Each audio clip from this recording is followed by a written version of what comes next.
Recording in progress. Good evening. Good evening and welcome to the regular meeting of the Madera City Council. Tonight is Wednesday, August 21st, 2024. It is now 6 p.m. The Madera City Council meetings are open to the public. This meeting will also be available for public viewing and participation through Zoom. Members of the public may also observe the live stream meeting on the city's website at www.madera.gov/live. Members of the public may comment on agenda items at the meeting or remotely through an electronic meeting via phone by dialing 669-900-6833 and entering ID 844-1638-0180 hashtag. Comments will also be accepted via email at citycouncilpubliccomment@madera.gov or by regular mail at 205 West 4th Street, Madera, California, 93637. I now call this meeting to order. Lisa, would you please call the roll? Mayor Garcia? Here. Mayor Pro Tem Gallegos? Here. Councilmember Rodriguez? Here. Councilmember Montes? Here. Councilmember Evans? Here. Councilmember Mejia? Here. And Councilmember Villegas? Here. Thank you, Alicia. We will now rise for the invocation led by Mr. Fred Thurman of New Life Assembly.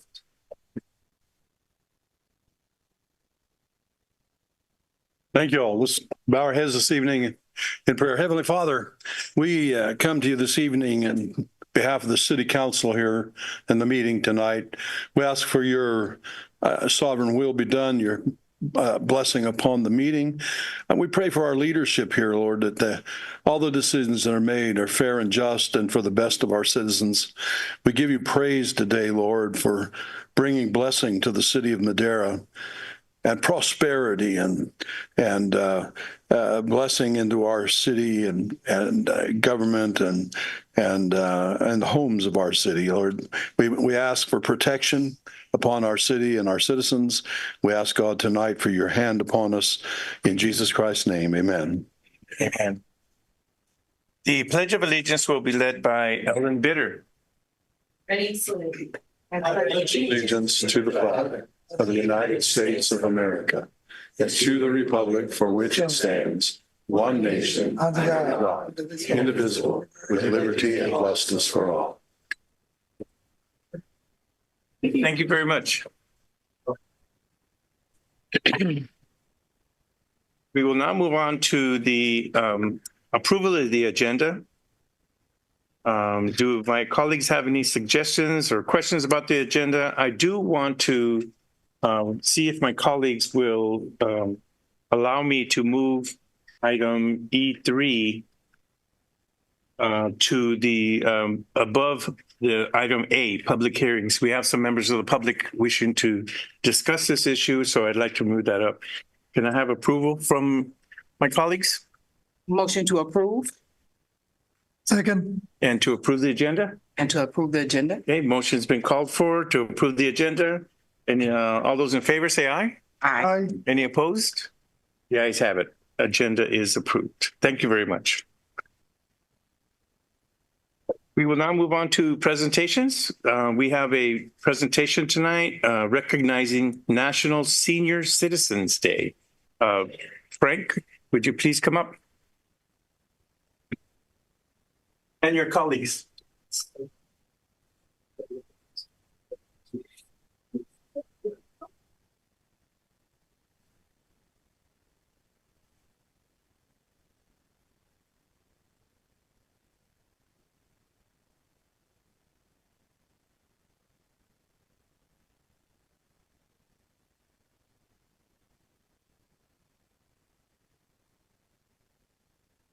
This is from the City of Madera and the Madera City Council. This proclamation is in honor of National Senior Citizens Day, whereas National Senior Citizens Day honors our elderly population for the value and contribution they bring to home, family, and society as a whole. And whereas the City of Madera has a growing number of senior citizens who contribute their time, wisdom, and experience to our community. Therefore, be it resolved that I, Santos Garcia, Mayor of the City of Madera, and on behalf of the entire City Council, do hereby proclaim August 21st, 2024 as National Citizens Day. Congratulations. Thank you, Mr. Mayor. I'd like to introduce two of my two good friends, Yolanda Quiroga and Carlos Guerrero. And I just want to say thank you. It's an honor. It's a privilege to be here. It's an honor to receive this proclamation. And it makes it easy being around so many wonderful people like I am on a daily basis at the senior center and volunteering there and doing my work there. And we hope that, or I hope that I can be a good representative of this proclamation. I'd like to thank you, sir, so very much, Mr. Mayor, and esteemed council members. Thank you very much. Mr. City Manager, thank you, sir, too. And thank you very much. Absolutely. Thank you. Pardon me? We'll take a picture with the rest of the council members, so step right on up there. This is your house. Remember that? Yes, it is.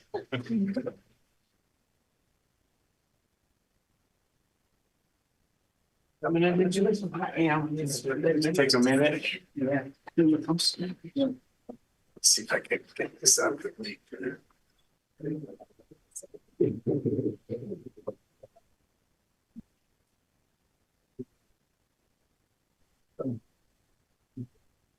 Right, ready? Whoa, wait. If I fall.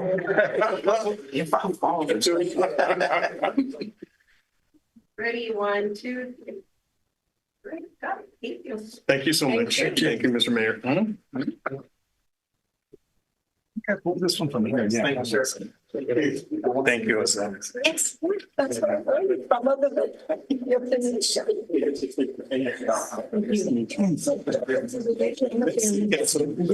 Thank you so much. Thank you. Thank you for your service, sir. Thank you.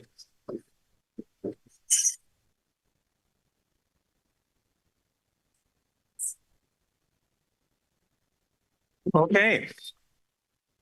Well, that was fun. So we now go on to public comment. The first 15 minutes of the meeting are reserved for members of the public to address the council on items which are within the subject matter or jurisdiction of the City Council. Speakers shall be limited to 3 minutes. Speakers will be asked but are not required to identify themselves and state the subject of their comments. If the subject is an item on the agenda, the mayor has the option of asking the speaker to hold their comment until that item is called. Comments on items listed as a public hearing on the agenda should be held until the hearing is open. The council is prohibited by law from taking any action on matters discussed that are not on the agenda, and no adverse conclusion should be drawn if the council does not respond to public comment at this time. Are there any members of the public wishing to speak? And these are only on I know, matters not I know, on the agenda. I know. I've been here before. I know protocol. What I got up to say, good evening, council. I got up to thank Joseph. Joseph, I like what you did for our park at McNally Park. I like the way you handled the business, and you and I had conversation to the whole city for supporting you and putting the funds over there to make that a beautiful park. We had service in the park this weekend, and everybody was pleased with what they saw. So I would just come publicly to announce that we appreciate what you and your staff have done. Thank you very much.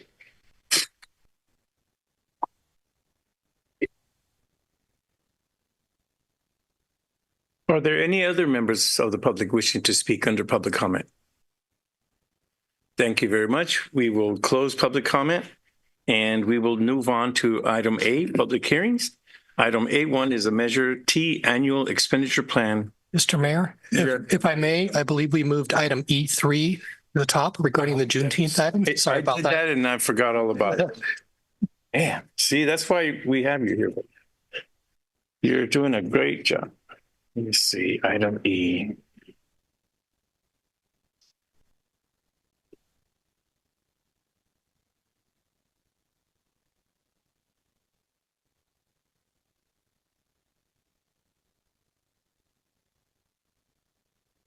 Item E3, direction regarding annual commemoration of Juneteenth in the city of Madera. Discussion will be led by Councilwoman Evans.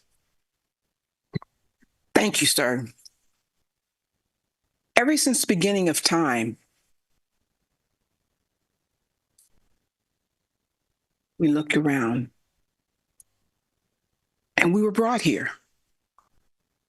Many of us do not know of the time, but we know of our ancestors. I have researched my ancestors back now to 1776. And so many, if not all, were slaves. Our ancestors were brought over in the belly of the ships. We had no choice. Our families had no choice.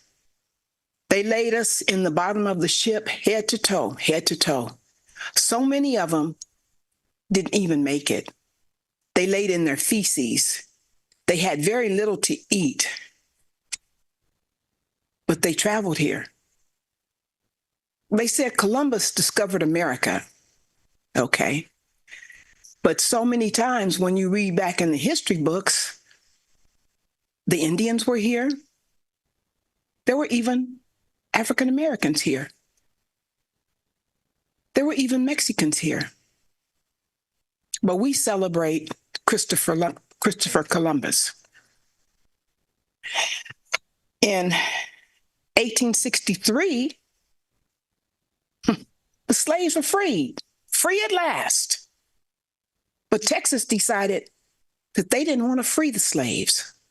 They didn't want to free our ancestors. So we had to wait till 1865. June 19th, the day of the Emancipation Proclamation is what it's called. We know it as Juneteenth. Word has it is that I do a lot in the city for the African Americans.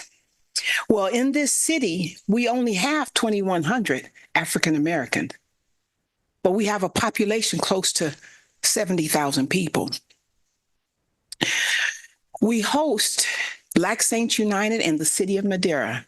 Black Saints United is a group that come together and we work hard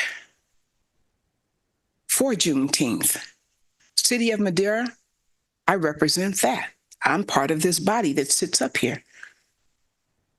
I may not have been here for the last couple months, but the funny thing about that is, God will put you in a place where you need to know, and he will give you things that you need to know. So when I decided to run for office again, I contacted some of the labor boards here in the city of Madera because I was told that we couldn't do Juneteenth because some of them didn't approve. Well, those that I spoke to came to my house, sat on my sofa in my living room. They told me they didn't know anything about it. They had never been approached. So that bothered me.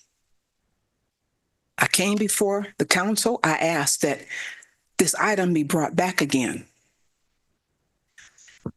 In the park this past Juneteenth, excuse me, and I have some of my colleagues that sit on Black Saints United here.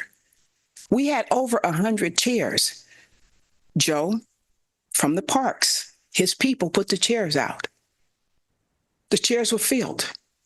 Against the back wall, it was filled.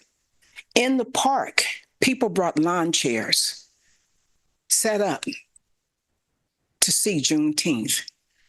Very few, honestly, were African American. People came from the county, from the sheriff's department. They came from the college. They came from the prison. They came from Kerman, the mayor of Kerman. So many individuals, Merced, the representative for Senator Ana Caballero, she was there.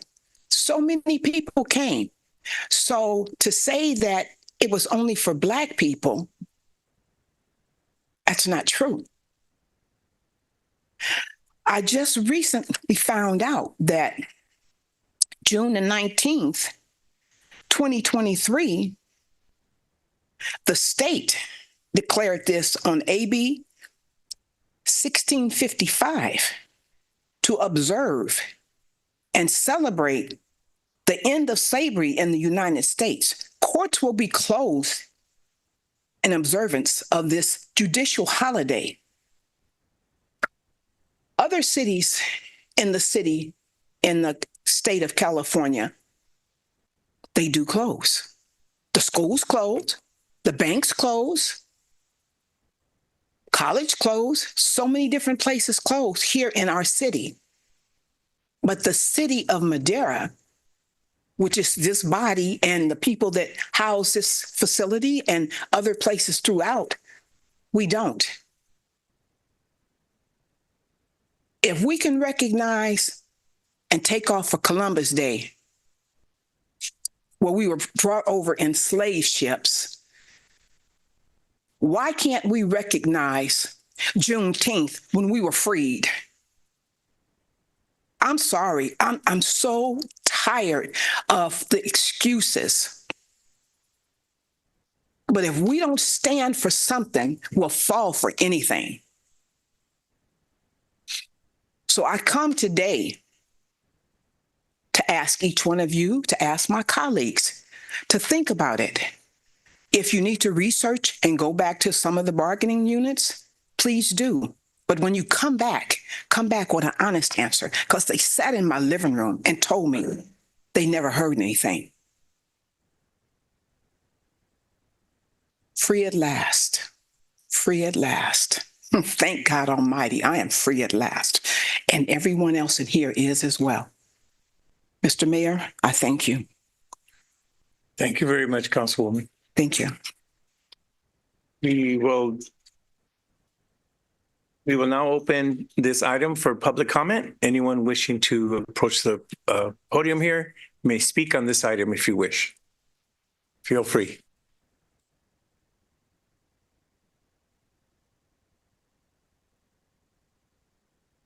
Thank you again. I did a lot for this city. I ain't gonna never stop doing for this city. But when I come to something like this, and here we have negative things about why we don't want to do things for African Americans, and I watch all these other organizations in our city get what they want, and we have to fight about a little issue like this with our council, it bothers me. Because all of you have been in slavery. And then you get to this point that you don't want to recognize Juneteenth. It's going to get recognized one day, whether it's tonight or tomorrow. It's going to get done. But to you that are sitting there to make our decisions, you ought to think about what you go home and talk about, why you don't want it to happen. I can call out names, I can point fingers, but that's not what I do. When I stand before you, it's because I love Madera. And I love what we can do for Madera. But if we don't show our constituents how much we love Madera, then we have a problem. And it comes from our leadership. If you want to be recognized as leaders, you have to let your people know that you care about them. As African Americans, this room should have been full. I'm very disappointed that it ain't. But that's not going to change your hearts. What changes your hearts is what you feel inside of you. And that's what means the most to me. I wouldn't care if it was just me here by myself. I'll still say the same thing because it's important to us. What do you want to look at tomorrow? It's not about the money. It's not about the city. It's about the feeling that you give to your constituents, people that you talk to every day. Little kids grow up. Why wasn't that recognized? When we had Juneteenth out there that Wednesday, it was the most filling thing I've ever seen, and how our city and county came together.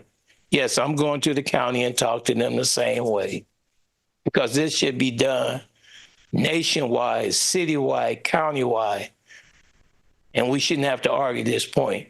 But when we have to beg and bite and borrow and steal and question why this can't happen, there's a problem in government. So I just came to say that because I could say other things, but I respect all of you. And I want you to understand how we feel when we feel that our city doesn't want to support this issue. Thank you.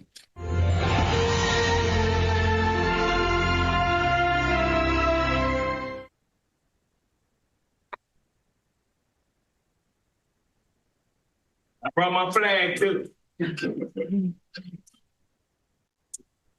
Good evening, City. Pastor Sammy Neely of Mount Zion Missionary Baptist Church. I'm here just to say that when we negotiate something, and this is somewhat of a negotiation, we ought to do it in good faith. Good faith means that we're above board and we're honest in our approach. Not based upon assumptions, but based upon facts. And facts are usually able to be verified through either paper or by email or something, not just word of mouth. And one of the things it's been felt by the community that it was just written off. And we sit in a situation where we see outlying areas around us that are looking at this in a different light, but we're freezing on it. Why, I don't know. And I think it shines a bad light on our community. And it's a very negative. Why even have this yearly celebration if it's just a couple of hours of, talk? It's a national recognized holiday, and we ought to recognize that. And that's basically where the community feels. And they're just not understanding why it has not been negotiated in good faith. Good faith means we go to the unions, we talk to the unions. They may want to make it a flex holiday or anything like that. There's other options to take, but just silence is not going to work at all. Thank you.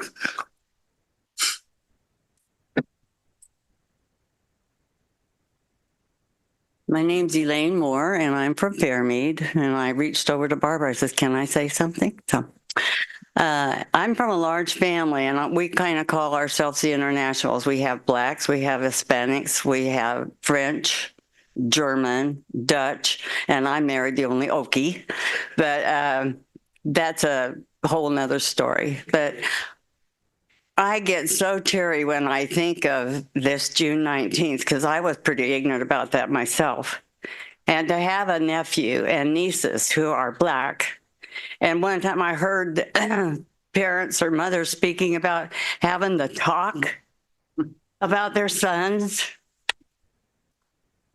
That scared me to death, because I can't imagine anybody wanting to be cruel or mean to my nephew or my nieces.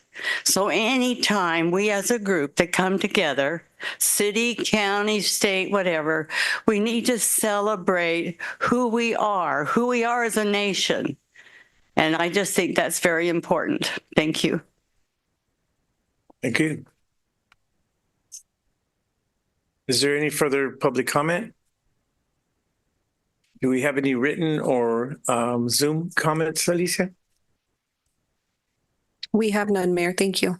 Right, then we'll close public comment and bring it back to my colleagues for discussion and our questions. Councilmember Montes. Yeah, thank you, Mayor. First, I want to start and say thank you, Commissioner or Councilwoman Evans, for your comments. I think this board has recognized that this is an important event, and the city does sponsor a celebration on that day. One thing, though, that I would say, I don't think this board has ever said, anybody in this board, I've never heard anybody say they're in opposition to any type of, and I know what the question is right now, is to have the day off. Personally, me coming from the background, I used to actually work here at the city, and I was on the other side where we were getting into negotiations. So one of the things I know that this board has said is that there's an appropriate time. And just looking at the staff report, it's been recognized as a national holiday in 2021. And after that, that was a trigger to ask. We have had a few negotiations since that time, and I'll be honest, it has not been brought up, but it hasn't been brought up by anybody on this board to offer it to the bargaining units at that time when we're having negotiations. And as a former president of the bargaining association, the General Bargaining Association, it's the contract of the employees. And I do think that we owe it to them to make sure that we're coming to the table and bargaining in good faith, right? Nobody on this board that I'm aware of has said that this is something that we're not going to do. I always say we can do anything, but we can't do everything. And it is something that is going to be, in my opinion, a bargain for, because it is the contract of the employees. I think we've been in full support of what the Juneteenth means. And forgive me for my ignorance. The first time that I actually heard about Juneteenth was watching the show Blackish. That was the first time that I was even heard of it. And I'm glad that we do have board members that are bringing that up now and saying, hey, this is something we should recognize. This is something we should celebrate. But again, nobody on this board is saying that that's not a good idea. The only thing that I have said, and I can't speak for the whole board, I can only speak for myself, is that we do have processes, right? Just like we have this agenda, how we move this up on the agenda through a process. We do have process to address these things. And I think well, I don't know. Again, I don't want to speak for everybody. I think you'll find that the board would be supportive, right? The only thing I have asked this whole time is to make sure we follow that process that's outlined. Because no matter what, we can say, hey, this is what's going to happen. But in my opinion, that's not leadership. We do have to reach out to the side. We do have to reach out to the people that actually hold the contract and say, hey, this is what we're going to bargain for. Because again, we can say, well, it doesn't matter. This is what we're going to do. But at the end of the day, there is a cost. Maybe it's an opportunity cost. Maybe it is not an actual cost that comes to the city. Although our personnel manager may argue, well, there's usually a cost to anything that we do. So again, I appreciate the comments. I do recognize this is a very important day. My only ask is that we go through the process. We are about to get into negotiations with the bargaining units. That is something that is forthcoming. And so at that time, we should address this. Doing something out of turn. Again, we do have the authority to do so. In my opinion, that's not leadership. That's just bullying people, say, hey, this is what we're going to do, and you're going to take it. And I think we owe it to our employees to make sure that we're bringing them to the table. We're asking them. They may have had that opinion, but again, my understanding is that it was not ever offered to them, while this whole board did have the opportunity at least twice to do so. And it hasn't been. I have asked as a president of the General Bargaining Association, when we were having tough negotiations, going to board members and asking, what can I ask for that's non-monetary? What can I ask for that you're not going to give me a raise, but are you going to give me can I get a day? That was never brought up to me. And I was on the other side of I was at the table, in the bargaining table, right? Against would be the council, the city administration. That was never offered to me either, right? But again, I think it's pretty loud and clear that is something that is very, very likely is going to be on the table, right? So those are my comments. Again, recognize the importance of the day, recognize the importance of what it means. And I don't think anybody's opposed to it. It's just, let's follow this process, which is forthcoming. Our contract is going to be up.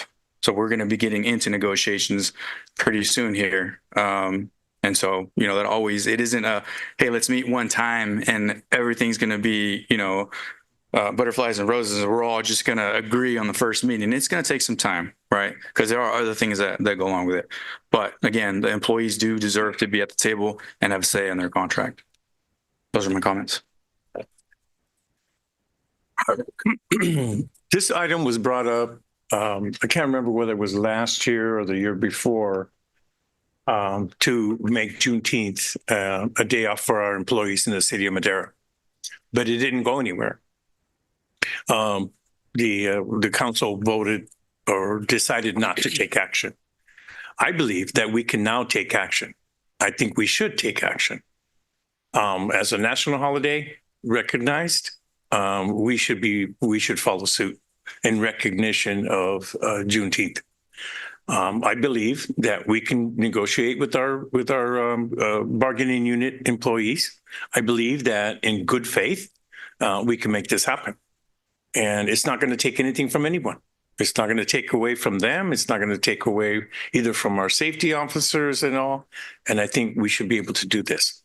So I would like to see that my colleagues join in setting up meetings with our bargaining units to make this happen so that we can have Juneteenth as a day off for our employees and for them to get paid. Any comments? Councilmember Rodriguez. Yes, thank you, Mayor. I'll just try to rephrase the question you posed right now. But first of all, I wanted to recognize Councilwoman Evans. Thank you for your presentation on this item. Really appreciate it. I've myself been part of the Juneteenth, and I've had the honor for you to invite me every year, and I've been there. I see a lot of folks that are here. I appreciate it because I think it does represent a big thing. I appreciate it. Thank you for articulating that. I also want to appreciate Councilmember Montes, how he articulated the process of how we do things here at the city. And lastly, Mayor Garcia, I'm sorry, you were requesting to engage with our bargaining units because I think Councilmember Montes mentioned that that's going to be opened up here pretty soon. And at that moment, I think we all recognize that this is a very important holiday, not only to us as council members, but to the community, especially these folks that are here today making their comments. I know it's very special and dear to Councilwoman Evans. So, I do hold that to heart. But I also want to follow the process. So if it's coming due and it's a topic of conversation, I don't see why this council would not want to take action if it's a part of the bargaining process or part of the process that we do when we open these discussions. I'm certainly in favor. I think I've always shown that that's been something favorable for us, but I think it's important for us to follow that process so that we also give our employees an opportunity. Since you're requesting that the holiday be made to all city employees. And again, those city employees are these bargaining units. It's not just us here. We can take the day off, but it's them as well, and we got to include them in the conversation. So if I heard you correctly, Mayor, is that to engage in this process with their bargaining unions when it opens up? Or did I hear you requesting something different? So we need to send a clear signal that we're in favor of. And the first beginning of this would be for the city council to say, we are in favor of making Juneteenth a day off for our city employees. Then when we go to the table and discuss it with our bargaining unit employees, they clearly understand that we're in favor of it. Now, whether they agree with us or not, well, that's up to them. Yeah. But at least from the council, we send a clear signal that this is our intent. And so when is the bargaining unit negotiations coming up?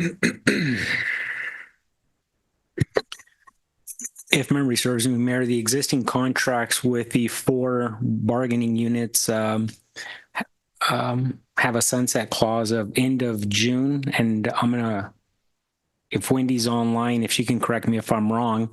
Now, what that means is that we would obviously hope to have new contracts in place prior to the expiration of the new dates. And when I say expiration, just for the record, that does not mean that employees would walk off the job the next day and would not be paid, or we would close the doors. Rather, it's they would continue to come to work, and but obviously for the benefit of everyone and in the spirit of cooperation, we would want new contracts in place with our labor groups. And I'm sure hopeful as a city manager that we can make that happen. And so I'm going to speculate and say that that negotiations will be starting soon. I don't want to put a hard date because it takes all of us to come to an agreement. It takes this council, city administration, and it also takes the employees themselves to sit down at the table when the time is appropriate. We haven't started that dialogue, but I would imagine that dialogue will start soon because sometimes these can be relatively lengthy, and it's no one's fault. That's just the nature of labor negotiations. Yeah. Awesome. Go ahead. I was just going to finish up by saying that I don't think anyone in this body here does not sympathize and/or would like to see something move forward. But to say that we're all in favor is really saying that you've already negotiating, and you're coming to the table already negotiating from this dais. I think it's important for us to open that conversation and articulate that we are going to negotiation with the idea of bringing this item for discussion. I would rephrase it, at least on my end, in that language. But I think everybody knows that we commemorate that. We go out there and we commemorate, working or not. We commemorate that. We have a fiduciary responsibility to the city financially, and we also have a responsibility to our constituency, and that's the people out here. So it's a conundrum sometimes because the people are saying you do this, but yet here's what we have financially and budget-wise. So we got to make sure that we're balanced. I certainly relate to everything that's said here, and I want to open that because I'd like to see something come out of this. Okay, so those are my words. Thank you, Mr. Mayor. Councilmember Montes. Yeah, so I just want to say, bargaining in the past, I can tell you that the bargaining units are probably already game planning. Generally, 6 months, I think, is when we would start, and we've had times where we've gone beyond the contract expiration. No, the employees didn't walk out, but I could tell you that the employees were not happy, right? And then that starts creating a lot of loss of morale, right? Employees don't know, they don't like uncertainty, right? Can I buy this house or can I buy a car if I don't know what my contract is going to be? And then to Councilmember Rodriguez's point, we do have a fiduciary obligation to the community. It's really easy to spend other people's money, but it's the public's money, and we have to be responsible for that because we're going to answer for that as well, right? At the end of the day. So those are the things that, we generally don't, when we negotiate, be it real estate or anything else, we generally negotiate and have those discussions in closed session, right? Again, I think the comments that we've all made, I think everybody has pretty much said without having a vote on it, that I think everybody would be in favor of, or at least be amenable to understanding or having something be put out as an offer, right? That's how we start. One side makes an offer, the other side makes an offer. I mean, being part of labor, that's something that's a pretty 101 when we go into negotiations, first day of negotiations and being part of a bargaining unit or a union, right? So again, I think that people are hearing our comments. That doesn't necessarily mean that we have to have a vote right now. And I think it would be premature. And I think that we should start having those conversations and wrap this in. Of course, we're going to wrap this into what negotiations are already forthcoming, are already going to get into pretty soon here. So again, those are my comments. Councilmember Mejia. Thank you. I would like to say thank you to Councilwoman Evans for that and for putting on Juneteenth with Black Saints United. I have been witness to the wonderful work that you do working with our City of Madera parks, and I've seen fire and law enforcement out there during these celebrations. So I think that the City of Madera has participated and has been great about being a good partner with putting these celebrations on yearly. I think that I also appreciated the recognition of Indigenous people being in the Americas long before Christopher Columbus arrived. So thank you for mentioning that. As an Indigenous woman, I really appreciate that. And I think that within the city of Madera, there is a long history of Black Mexican relations that we need to work on. It has not always been easy. And I recognize that as an Indigenous, as a Mexican woman, and I think that we all need to work together to help strengthen those relationships, to partner, to be a community. So being in this dais together, I think that's also something that where we start as leaders. And I take it as my responsibility. I represent Indigenous people here locally, and I think that part of my responsibility to constituents as a whole, but especially of my community, is that I need to learn the process, and I need to make sure that long after I'm gone, people can come here and they can engage and they can know how our local government can work with and for us. Not just Indigenous people, not just Black people, but everybody in the city of Madera. Why? Because we're all taxpayers. We all have some piece here that, we want to work with our local government and we want it to work with us. But I think part of it is really understanding the process and seeing what can we do and what can we not do. So I think that the points that both Councilmember Rodriguez and Councilmember Montes made, as far as we're not against Juneteenth. We are not against recognizing it at all. I just think that the people that are stakeholders in this, which are the unions and the city, are the ones that need to be having this conversation at the appropriate time. And those are my comments. Thank you. Through the mayor, if you would like, I could give a 30-second rundown to the public as to the constraints that the council is operating under state law. Absolutely. Thank you very much. I'm sure it comes as no surprise to you that we live in an environment where there are a lot of laws. And a lot of those laws come from the federal government. A lot of them come from the state government. In this particular case, the council is in a difficult situation. Can you hear me? I'm sorry. I want to make sure you can hear me. The council is in a difficult situation because under state law, they have to follow certain procedures to make sure everything is fair. And that's set by the state. The city council doesn't have the option to change that. There are certain regulations that are in place. And one of those requirements is you have to negotiate in good faith, which makes sense. Why would you want a council to negotiate in bad faith, right? So you want your city councils to negotiate in good faith.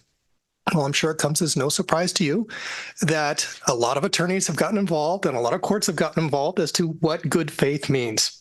And through that process, it's come out basically that you can't pre-commit to saying, I am never going to do this, or I will certainly do this no matter what. And part of that reason is you have to go in with an open mind to negotiations. So while, for example, just hypothetically, the city council may be in support of designating a certain day for certain reasons, they have constraints on their ability to pre-commit to that prior to being able to sit down to parties that aren't at the table right now. So usually what happens in these sorts of situations, you have members of the public coming out, which is fantastic, being part of the process, having their voices heard. And generally the city council is careful not to pre-commit to something, but you'll see a lot of nods up there. So that shouldn't be taken as hey, we're not taking any action. What that typically is related to is we want to make sure we follow the law. We want to engage in good faith with the unions and the other people on the other side, but we also understand the importance of what's being said. So that's kind of maybe a little bit long-winded, Mayor, and I appreciate the council's discretion on that, but that's basically the constraints the city council is operating under. So just to be clear, you would advise us to enter into negotiations, but not have a motion tonight to declare Juneteenth as a paid holiday. That is correct. That is the legally safest way to do it. Now, it may be that there's 7 people up here that ultimately want that as a result of negotiations, but given the constraints of state law, and my recommendation to you tonight would not to have a formal motion, but, everybody can certainly nod and say, hey, that sounds like a great idea. That's something worth exploring. You could certainly do that. That's very good. That clears up a lot of my doubts about this process. And so then how do we move forward? Do we ask our city manager? Do we need to have 4 thumbs up? How do we move forward with this proposal? Well, there's a couple options available to you. One is I think the city manager has probably heard loud and clear as to what the council's initial inclination is. And the way that is typically done is the city manager will put together a negotiation package, then come to the city council with that package about making an offer or engaging in discussions with the union. And the city council will have that decision and be able to make that decision, and they'll do those negotiations in closed session. And that is where the state has regulated. However, once that agreement is reached and the unions are on board and everything, then it comes to open session so everybody in the world can see what's going on. So one option available to you tonight is you could take no action at this particular point with the understanding the city manager, based on your comments, probably has a good idea which direction you're going to go. Another option that you have this evening is you could at least take for lack of a better word, a straw poll in support and concept of exploring options on Juneteenth. And that would be the key language, because you're exploring options, you're not pre-committing to options. It makes your attorney happier that way, gives me the warm fuzzies, but at the same time provides more consistent direction to staff. Councilmember Rodriguez. Yes, and thank you, Shannon, for articulating that. I just want to take one step further in saying that, and when it comes to, I think Councilmember Montes may have brought this up, but when we're coming into any type of negotiation, committing ourselves to this specific item and agreeing on it would then pose a bargaining component if we go into these closed session items, because now we could say, well, we gave you this. What in return we want that? Well, again, not going in a good faith, we anticipated and we went ahead of the process instead of opening it in a forum where I think it's only appropriate to do so. So I want to make sure that's what I get from our legal counsel, and that's what I understood, is that we're not accepting something that we can later use in a bargaining forum with this with any of the bargaining units and utilize it as a tool for us to gain something. I think that would be, again, not in good faith with the other bargaining units. Put that aside, doesn't change how we feel about the holiday. That I just want to make sure we're clear on that. And I think our legal counsel said it best. So for us to take action today would be, again, going against those good faith things. So I would say our city managers, you heard us loud and clear. So I'm sure the negotiation part will be coming at some point, and we know that this item is a hot topic.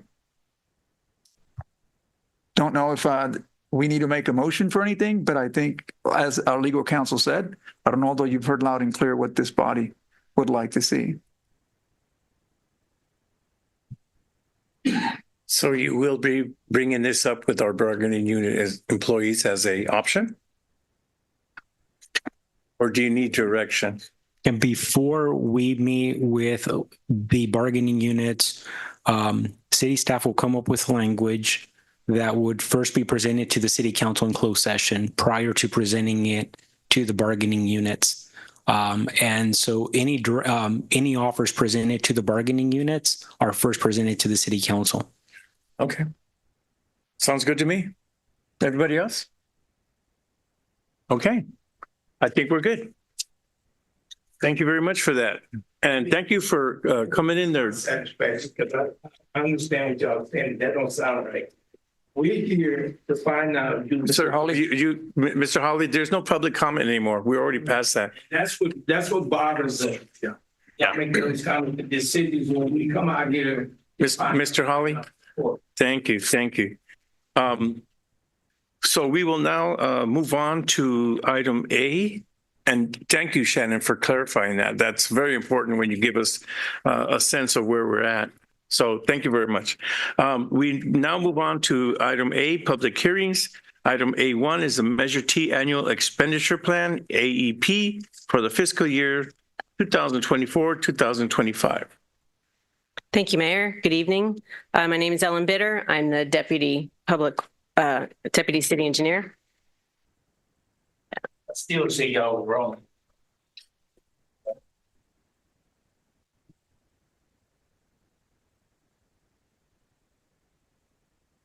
Tonight, I am here to present the report on the annual process of approving the expenditure plan for Measure T.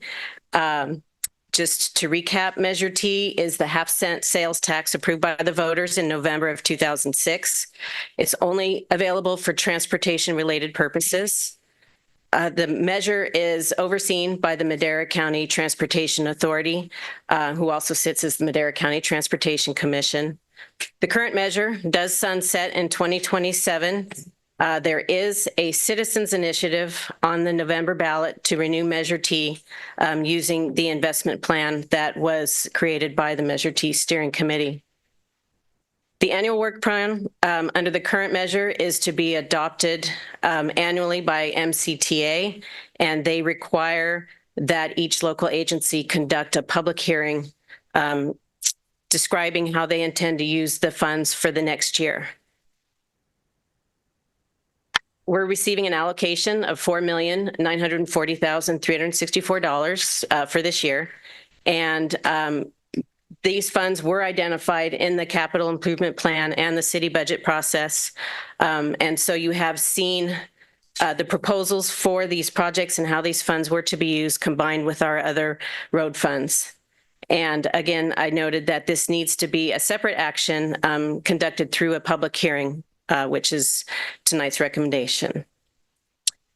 So the total allocation plus the carryover funds from prior years is what is incorporated into the annual expenditure plan. So this is a summary of all the funds available.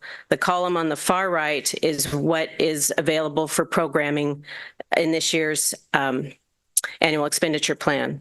And I'll go into a little more detail on each program in the following slides, but essentially we have a little over $13 million for our regional transportation program. That's improvements on arterials and collector roads. And then in the local transportation program category 2, we have approximately $4.7 million available for street maintenance and street maintenance type projects. So a lot of our paving rehab projects can come out of those funds as well. The flexible funds are impounded by MCTC or MCTA, and those are used to match the tier projects, the big regional projects, when those move forward. So our early projects were the Ellis Bridge and the 4th Street overcrossing. Those were some of the early projects we benefited from.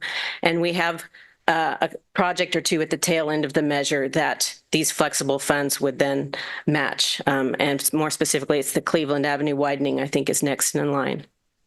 There are funds for ADA compliance. We have $230,000 available, and we usually partner those funds with our other paving projects when we are required to do curb ramps, or we can also use it on sidewalk projects. There's, do you think I have a typo in here? On the transit enhancement program, we had $781,000 that's carrying forward. That's for use by transit for future projects that they've identified. And I do believe it's not $1 million for the paratransit system, so I'll have to present a corrected figure there. And then environmental enhancement program, we have $367,000 to program.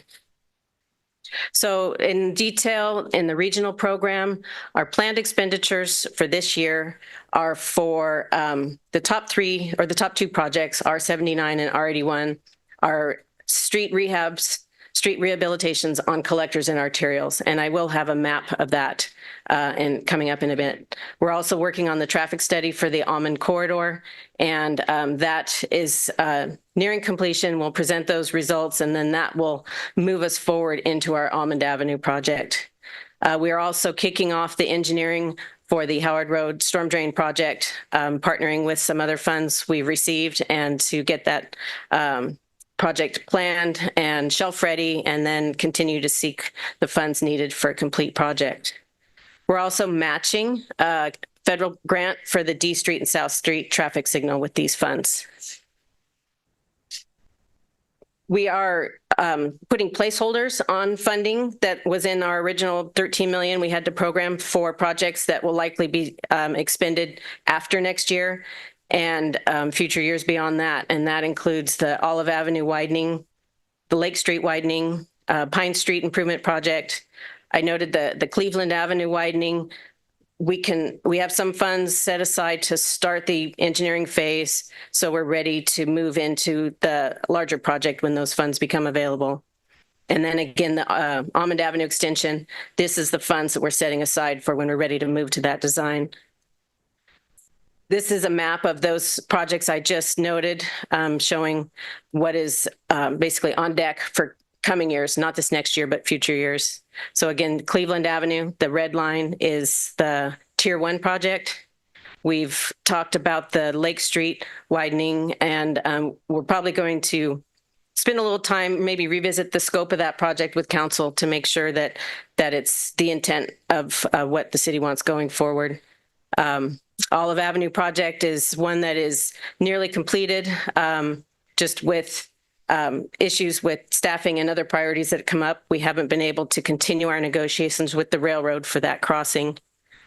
We mentioned Almond Street down here, the blue line, or the Almond Avenue extension, and then Pine Street is here near Howard, and that's tied in with the storm drain project because of the lift station that's right there at the corner that prevents us from doing any improvements at the moment.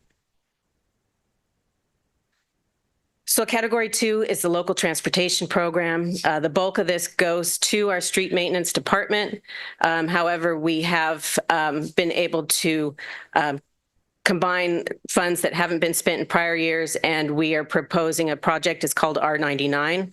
And we have 1.7 million, and that is a citywide major street rehab project. And we're also combining funds with the supplemental street maintenance. There's 2 different categories here. It will be a total of 2.4 million.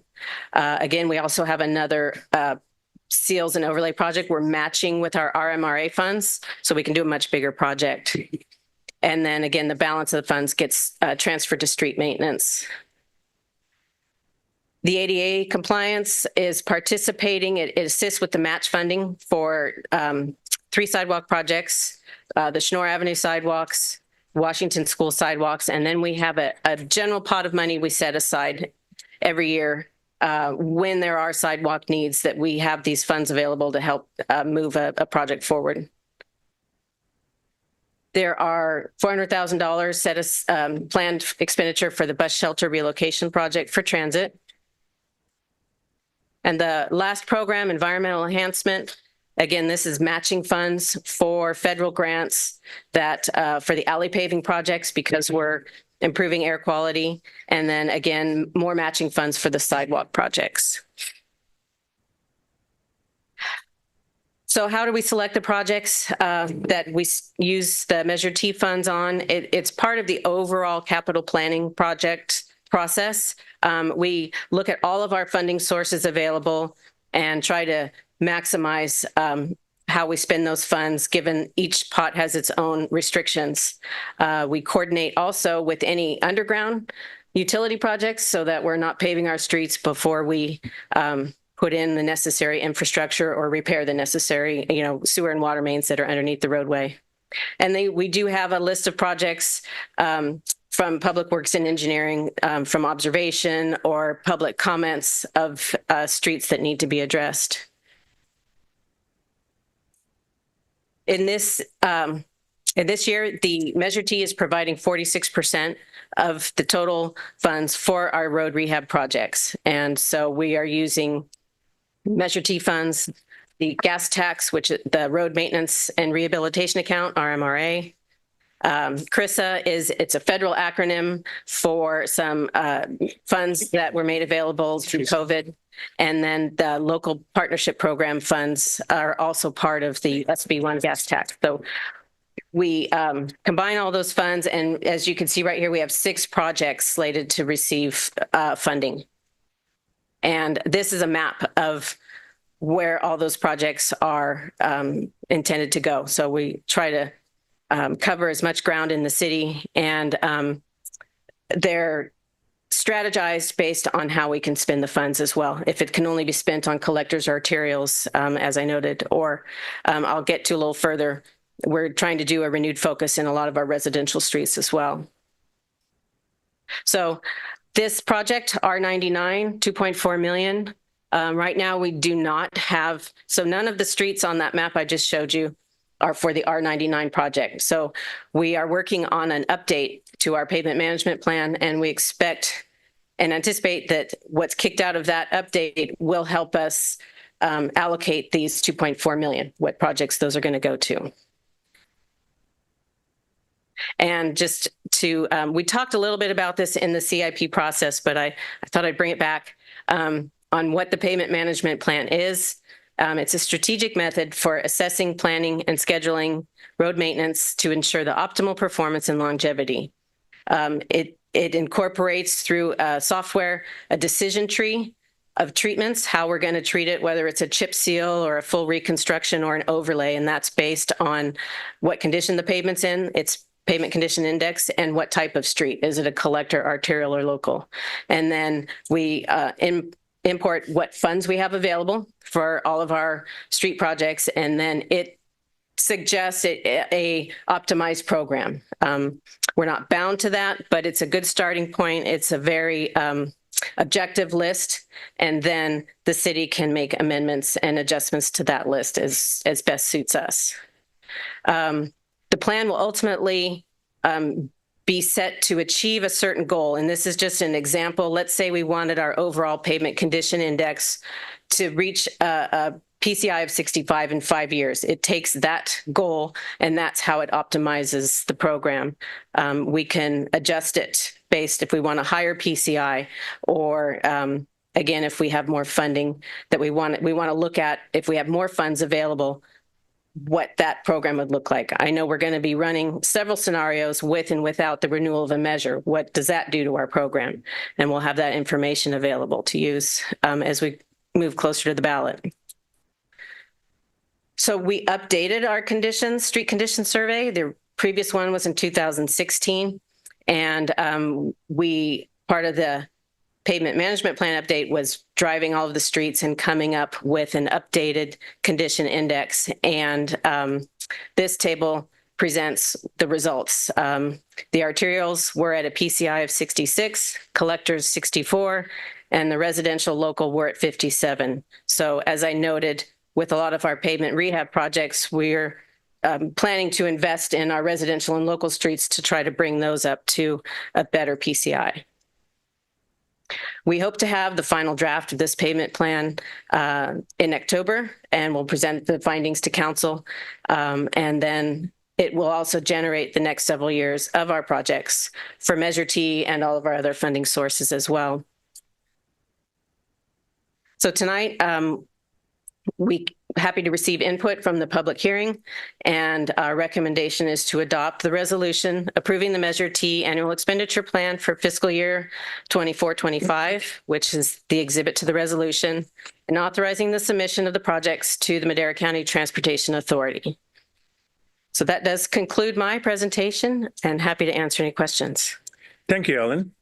Are there any members of the public wishing to speak on item A1, the Measure T? Seeing none, Alicia, do we have any Zoom or written comments? We have none, Mayor. Thank you. We'll close public comment and bring it back to my colleagues for questions and or a motion. Mr. Mayor, just to clarify, this is public hearing. Yes. Okay, thank you. Thank you. Councilmember Montes. Thank you for the presentation. I just have one quick question. So for the local transportation program C, the flexible, do we not know what the carryover is, or is that such a big number that we can't calculate it? It's, I'd have to defer to the MCTA staff on how they've strategically utilized the flexible funds. Some of it has been used to enhance what we present to Caltrans for our 99 widening projects. So I don't know what the city's current pot is, but I think that MCTA could produce a number for us. Okay. Thank you. Councilmember Rodriguez. Yes, thank you, Mayor Garcia. Ellen, thank you again for that presentation. So, and thank you for kind of giving us a background of, the current measure when it sunsets, and I think there's a citizens initiative now.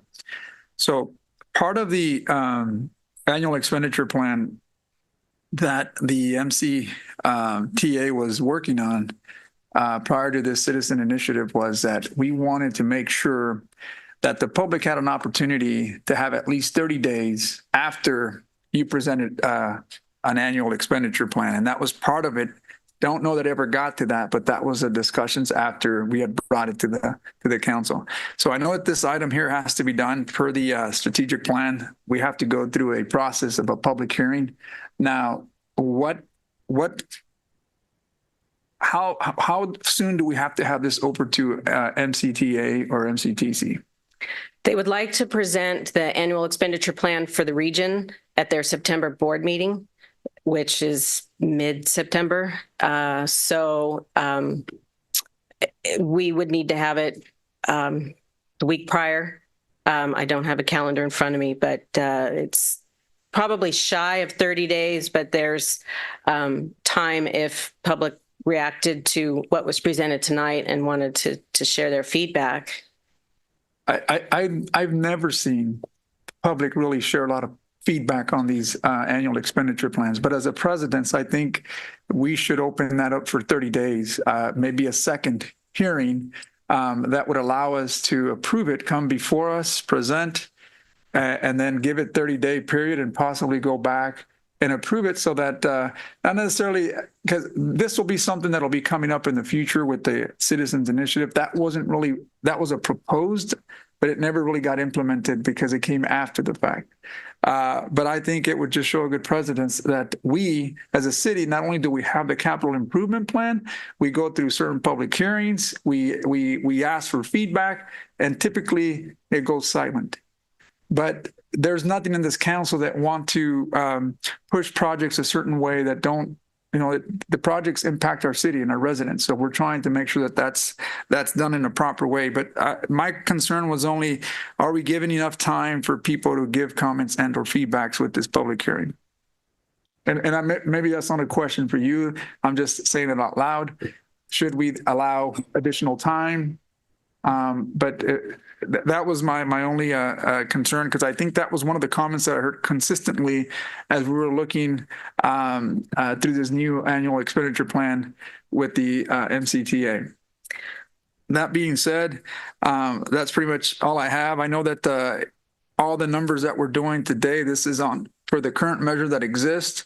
If this other measure does pass, then obviously the allocations may change. The flexibility portion of it, like you said, that may be reduced. More of it goes now to the city according to that annual expenditure plan. So I think more like 85% of that comes back locally versus I think we're at a 35% that may be to regional. And some of those regional projects are here in our community as well with the arterials and what have you. But anyhow, I was just throwing that out there to see if there was any people that would want to comment on this public hearing outside of today. So Ellen, regarding this item, you are asking that we adopt the resolution and submit it so that it'll be there in a timely fashion. That's correct. If we do that today, it'll be submitted in a timely fashion for their meeting in September. Yes. Okay. There is the opportunity, I suppose, for the 1st September. I will be on vacation, so it was my goal to get this to you before that. But if you wanted to continue the public hearing, that's potentially an option. Councilmember Rodriguez. Yes, and Mr. Mayor, just so that I'm clear, my intention isn't to delay this. I'm just saying to show future presidents of anything that we do from now on, that maybe we do it ahead of time so that we present it on time. And we also initiate that policy so that we're always very transparent in the way we do things. We've always have, but that was one of the comments that I heard over and over. With this new annual expenditure plan, that component wasn't there. So I think we can adopt that within our city to do that moving forward if that measure passes in the future. Noted. Councilmember Mejia. Thank you.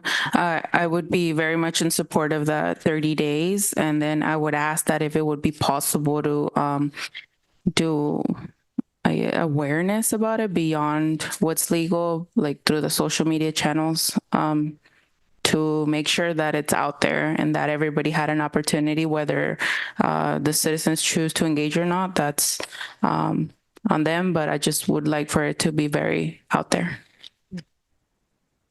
If we're looking at 30 days, is that beyond the date? 21st of September. 17th, And when is the meeting that they're 18th. having? 18th. So it's beyond the 30 days. 17 would be 30 days. Currently, and it's not a current requirement of the current measure. It's been suggested and by public for the next measure to include that, but we can next year be sure to post our hearing 30 days in advance, or I guess an introduction, and then have a hearing 30 days later. Councilwoman Evans? Yes, so I understand the 30 days and I'm fine with that. But because of the time restraint and the stipulations of the date, we're looking at, you said the 17th? So we would just be shy 4 days if we went over the 30 days. And they do need to post their agenda, so we have to factor that time in. So it would probably be by September 13th is when they would post their agenda. Okay, so the day's the 21st. So we're looking like 24 days, maybe, as opposed to 30 days. But by the way, thank you for your presentation as well. Councilmember Rodriguez. Yes, thank you, Mayor. Again, this was only brought up to make this body aware, as Ellen stated, that the guidelines in the strategic plan adopted by the MCTC require that the city prepare and adopt the annual expenditure plan through a public hearing. So we've done that. We're in compliance. This is just to say in the future, especially if this new measure does pass, this citizens initiative measure, then I would ask that this body consider that so that we also adopt that and become more transparent. I wouldn't want to delay this because like I said, I also sit on the the MCTA, and I think we want to make sure that everything's done accordingly. So we should be good. I just want to make awareness. And thank you again, Ellen. So for the future, then you would ask that we. Yeah, because right now we're compliant. I mean, I would ask that this, or even as part of our adopting a policy that we can do ours 30 days prior to the next expenditure plan. We still have another, 2 years before this thing expires. So we may be able to take action in the following years to start setting the precedents moving forward. Would you like to make a motion to that effect? Right now you have an approval. I just want to make sure that in the future we make that, we can bring it back. Councilmember Mejia. Oh, would it be possible to do a 15-day period and still be on time? No, because we have to approve it. I guess Just for this year. Maybe of the city attorney, how would we continue the public hearing? Is that what we would do? Yes, the city council would continue the public hearing until the next regular meeting. Be September 4th. Yes, so you either that or you do a special meeting. Would we be able to put it on consent at the 4th? You could, but if you want it, because you've already held the public hearing. Because we can close it and then see if we get any comments. And then if we don't, then we just approve it on consent. You technically can do that because you've already held the public hearing. Right. But if you want to provide an extra opportunity for public hearing, I would suggest not putting it on consent, but having a public hearing item under the public hearing portion.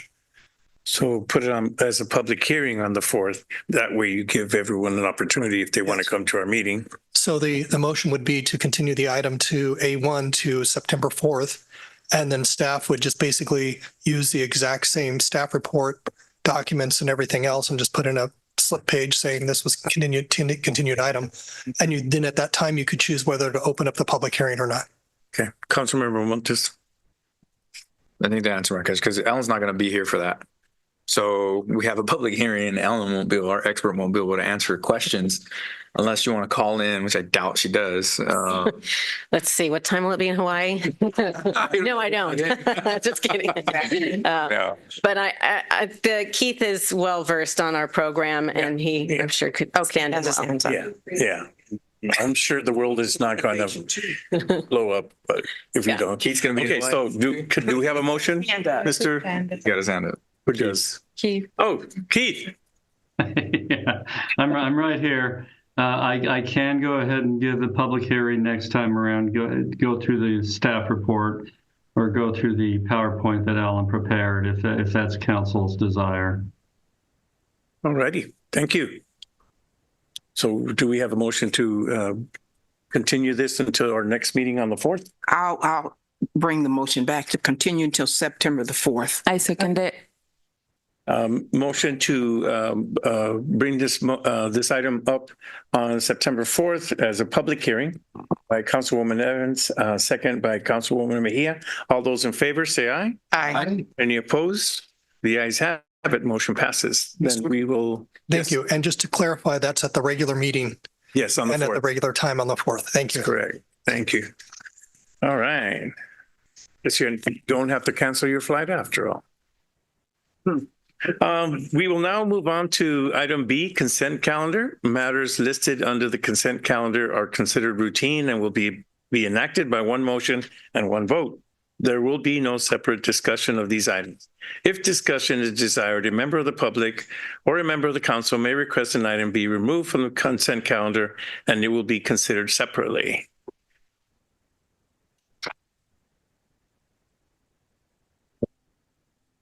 Do we have any members of the public wishing to speak under the consent calendar? Alicia, do we have any written or Zoom comments? Then seeing none, none, Mayor. thank you very much. Then we'll bring it back to council for questions and or a motion. Motion to approve the consent calendar as presented, please. Second. I have some to pull. Oh, I'm sorry. Councilwoman Gallegos. I'd like to pull B6, B7, B8, and B9.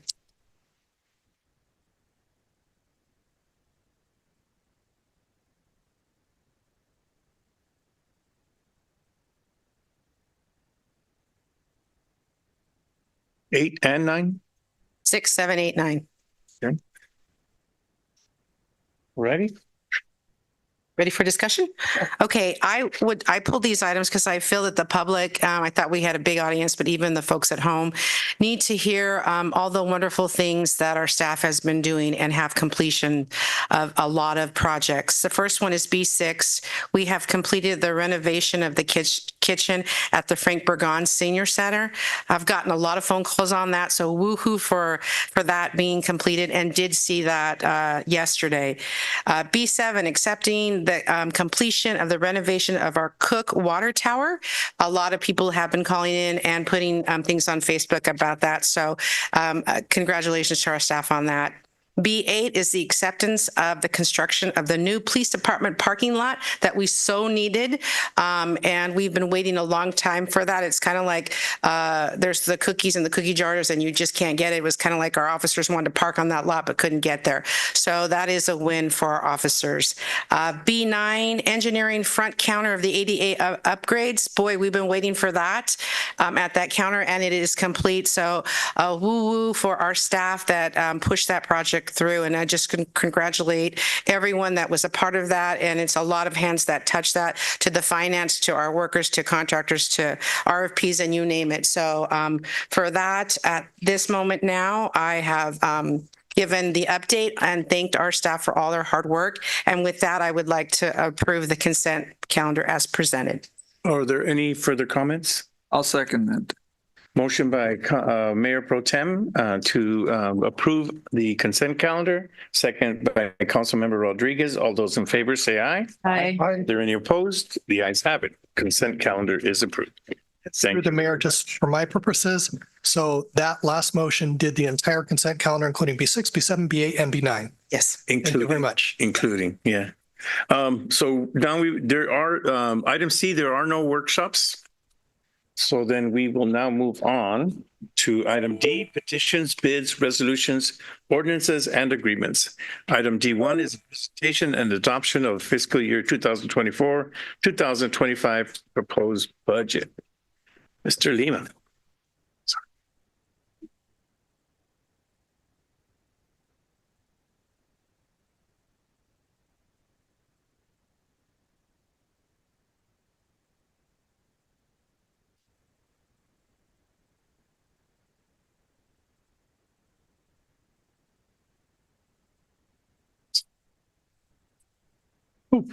Jumped ahead. Good evening, Council, Mayor. Mike Lima, Director of Financial Services. There are 2 days that bring great joy to the otherwise cold and sad life of a finance director. And those are the days that you introduce the financial statements and the day that you bring the budget to council. So it is a great pleasure for me to bring to you tonight the FY24-25 budget. Let's see. So tonight we're going to do an overview of the budget. We are going to review key additions. We're going to open up for questions. And then if you wish to take action on it, we will be happy to hear that. So the 24-25 budget proposed budget overview. As I mentioned a couple of weeks ago, this budget is this is for the entire city, $216.1 million. That is the largest budget in the city's history. The proposed appropriations are $19.7 million, or 10.1% higher than last fiscal year's budget. An increase of $16.1 million in proposed capital appropriations are the main driver in the overall increase.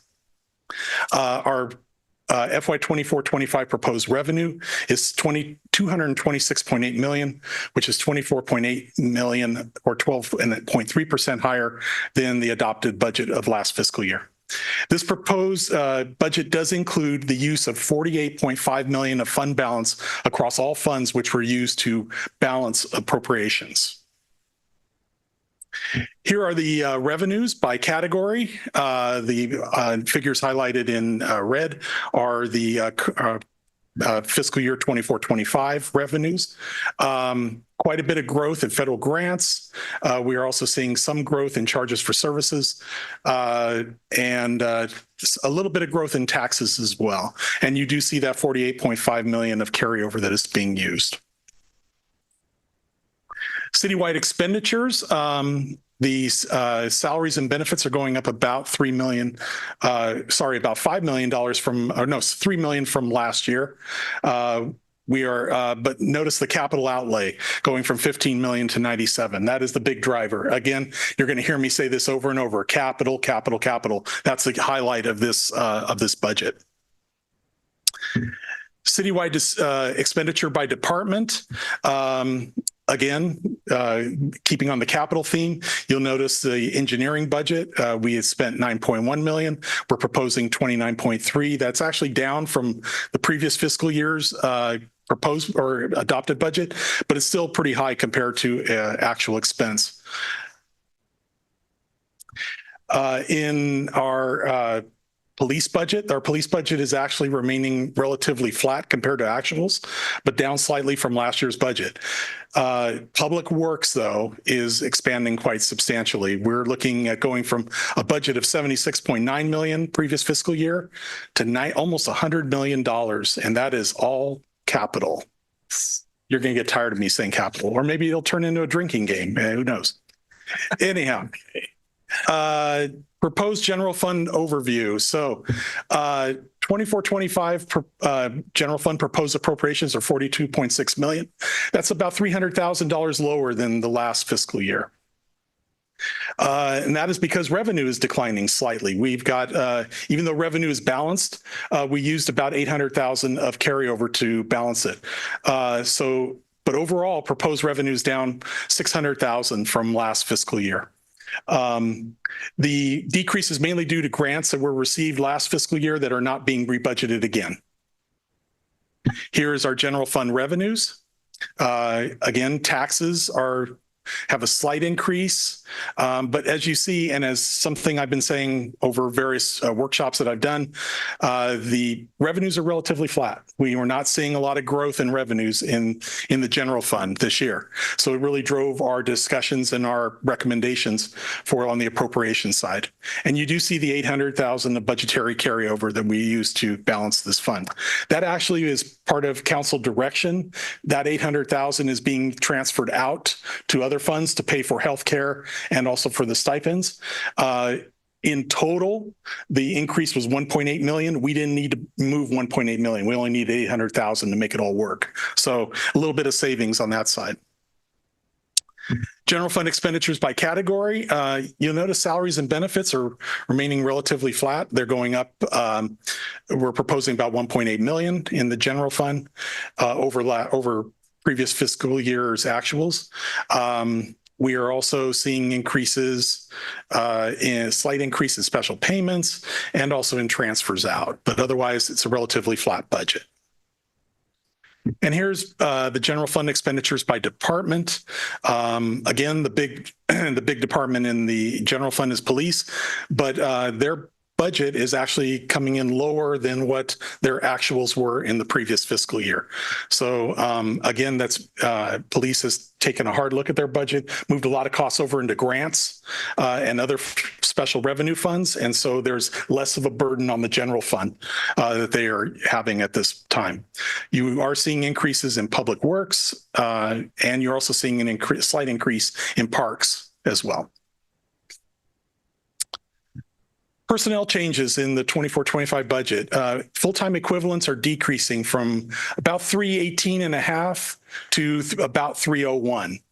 This is almost entirely in part-time FTEs due to two main reasons. First, the elimination of almost 6 FTEs due to the end of the Madera Unified After-School Program run by Parks.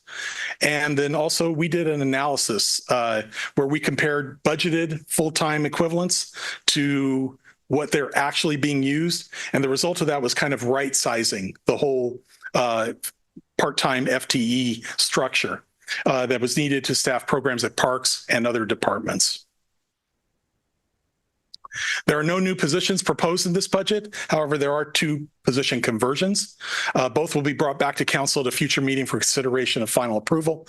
One of them is in information technology. The current classification is computer technician, and we are proposing and will further propose to convert that to a computer technician 2. And in engineering, we're going from a construction inspector 2 to a construction inspection supervisor. Again, more detail will be provided when these are brought back for final adoption. Here's some of the things that we did manage to put in the budget. I touched over several of these a couple of weeks ago, but I'll mention them again.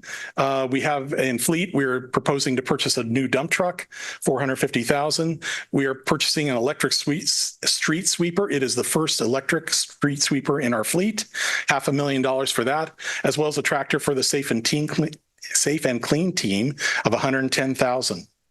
Information services, we've got $480,000 to finish the server replacement program, then $150,000 to purchase the storage area network.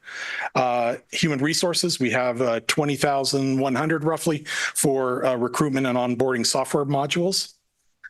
In police, 67 tasers, $200,000, 7 poll cameras at $70,000, various facility remodels at $350,000. And then for the first year, we have a opioid abuse prevention and mitigation program. We are receiving monies from suppliers as well as distributors on opioids. It was part of a lawsuit settlement. And so we are putting $70,000 of that money into this program, along with a $44,600 general fund contribution. So we have a dedicated police presence working on the opioid issue here in Madera. Finally, Parks has various facility improvement projects totaling $122,100 roughly. I also touched on this a couple of weeks ago, but I'll mention it again. We probably the hallmark of this budget is some enhanced transparency initiatives. None of this stuff is sexy. I'm going to admit it, but it is, frankly, it is good governance and is good accounting. So in order to make it easier to determine the monies available for equipment purchases in fleet and information technology, we've set up separate funds for vehicle acquisition and technology acquisition. In the past, you had an IT fund, for example. The equipment purchases and the people were all in it. And the fund balance, you didn't know how much belonged to equipment and how much belonged to people. We've split it. And now you're going to know very clearly how much is with the operations and how much is kept aside for future improvements. Another enhancement that we've done, we have been recording insurance reimbursements for property damage as a credit to each department's expenses. So for instance, if someone hits a street light, facilities will pay for the street light, and then when we get the reimbursement from the insurance company, we would credit the expense. So it actually made the expenses look lower than what they really were. We have pulled that out. And what we've done is we've set up a separate org unit within the insurance reserve fund that will both pay the property damages, so it'll never hit the facilities fund. It's going to hit the insurance fund. And then when the insurance reimbursement comes in, it'll reimburse that expense out of there. So now we're going to be able to track those really easily, and it'll keep all the accounting straight in all the other areas in the city that have these kind of insurance reimbursements. This one I talked about also, our deferred maintenance fund. We are setting up for the first time in recent history, at least, a deferred maintenance fund that is going to provide a stable funding source for addressing deferred maintenance issues.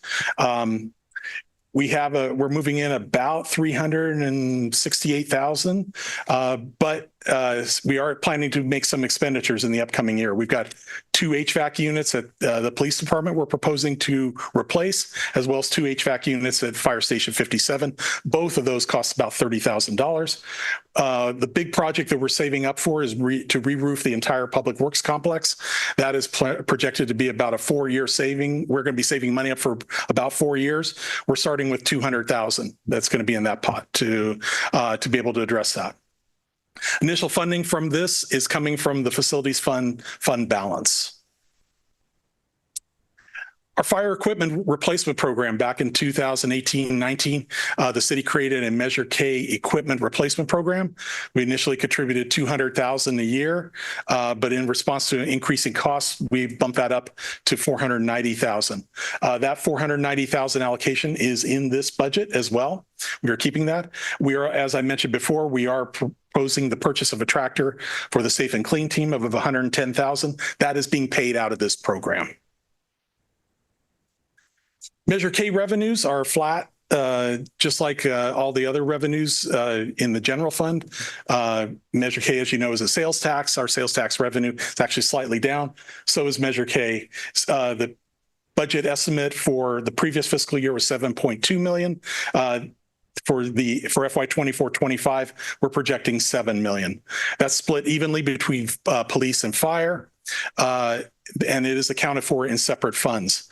For fire, it pays for expenses at Station 58, including debt service on the station. For police, it pays for salaries of some of the officers. We also have this year $350,000 for the police department facilities improvements, as well as $300,000 for a mobile command center. That's going to also be matched by an equal $300,000 from a grant that we received from the state. Measure K Stabilization Fund, we created this account several years ago. Both police and fire each have $910,000 in that account. Consistent with previous years, we are recommending reserving $130,000 each for both police and fire of Measure K monies for a combined total of $260,000 that will be added to the $910,000. The goal is to contribute until the reserve reaches an equivalent of 30% of Measure K expenditures. So what is not in this budget? Well, there's no cannabis revenue in this budget. I mentioned it before, and we stuck to it. No cannabis revenue. The reason why is because a lot of cities have made the mistake of estimating cannabis revenue before they received it, and then they had to go back and make budget cuts because that revenue didn't show up. We're going to take the opposite approach. We're waiting to see what comes in. So next year, we probably will have a cannabis estimate, but this year we don't. I will say we did get our first cannabis check. A little over $31,000 that came in. So we do have some revenue, but not enough to make an estimate, and we're not comfortable putting it into the budget at this time. Okay. Additionally, we've submitted a claim with the IRS to receive a credit on our solar project. I kind of alluded to this a few months ago. We have since heard that the credit will be awarded sometime in the winter of 24-25, which means December 24 to March 25. We submit a claim for just under $2 million. There's no guarantee we're going to receive that full amount, but so as a result, we've left it out of the budget. But if we do get it, we will be allocating across all funds that receive power from the solar project, and that includes the general fund. So there could be some extra general fund revenue that comes from this. We'll know by March, hopefully. City, as you know, has a emergency stabilization fund. The city will maintain that general fund contingency reserve of at least 30% of the operating expenses. In 24-25, that figure is 13.1 million, increase of $162,000 compared to 23-24. Golf course. I know golf course has come up several times. Councilmember Rodriguez pried this out of me to last meeting, but I'll reiterate it right now. The golf course debt has been paid off. And per council direction to place all available golf course monies into a capital maintenance account, there is an appropriation of $116,512 to address deferred maintenance and capital projects in this proposed budget. City debt, we expect to pay about 8.1 million in principal and interest this year. So our total outstanding debt right now is 53.4 million. That's going to go down about, well, we'll find out how much it's going to go down. These are all the various debt issues that we have out there. The first ones are general fund backed or at least partially general fund backed. We have a couple in water. We have a couple in sewer, and then we have some CFD and then also successor agency bonds. So debt service on principal is going to go down. That $53 million figure I quoted, it's going to go down $5 million over this fiscal year with the debt that we're going to pay. We're also paying about $3 million of interest. So total about 8.1 million in debt service. We created this chart, and you'll find it in the budget book, but this is our debt service for however long we've got debt. This goes all the way out. And you see it's pretty flat. It's 8 million all the way out to about 34, 35. Then it dips slightly to about 7.5, stays there for a couple of years, and then it drops down pretty significantly in 37. But this is what our debt picture looks like for the whole city. But I do want to take your attention to that yellow line right above the red. That is general fund backed debt. So that is money that really is coming out of the general fund, along with a portion of the red, which is the solar bond. That figure, that yellow, is about $400,000 this year. It's going to go down in 2 years. You see the yellow gets slightly smaller in 26, 27. That's the year the police bond gets paid off. And then it stays there for all the way out to 39. And that's the fire station bond. But so you're looking at, like $400,000 this year. It's going to be about $300,000 in a couple of years. I want you to keep in mind that your general fund budget is $42.6 million. That's a very small portion of your budget, of that general fund, that's tied up in debt. And debt, it basically is you're borrowing money from the future to pay today. You are committing future councils. Well, someone did, maybe not this one, but someone committed future councils to tie up the general fund in that in order to pay for these items. And the fact that you have that small a portion shows really good discipline on the behalf of the city to tie up that small portion of your general fund in debt.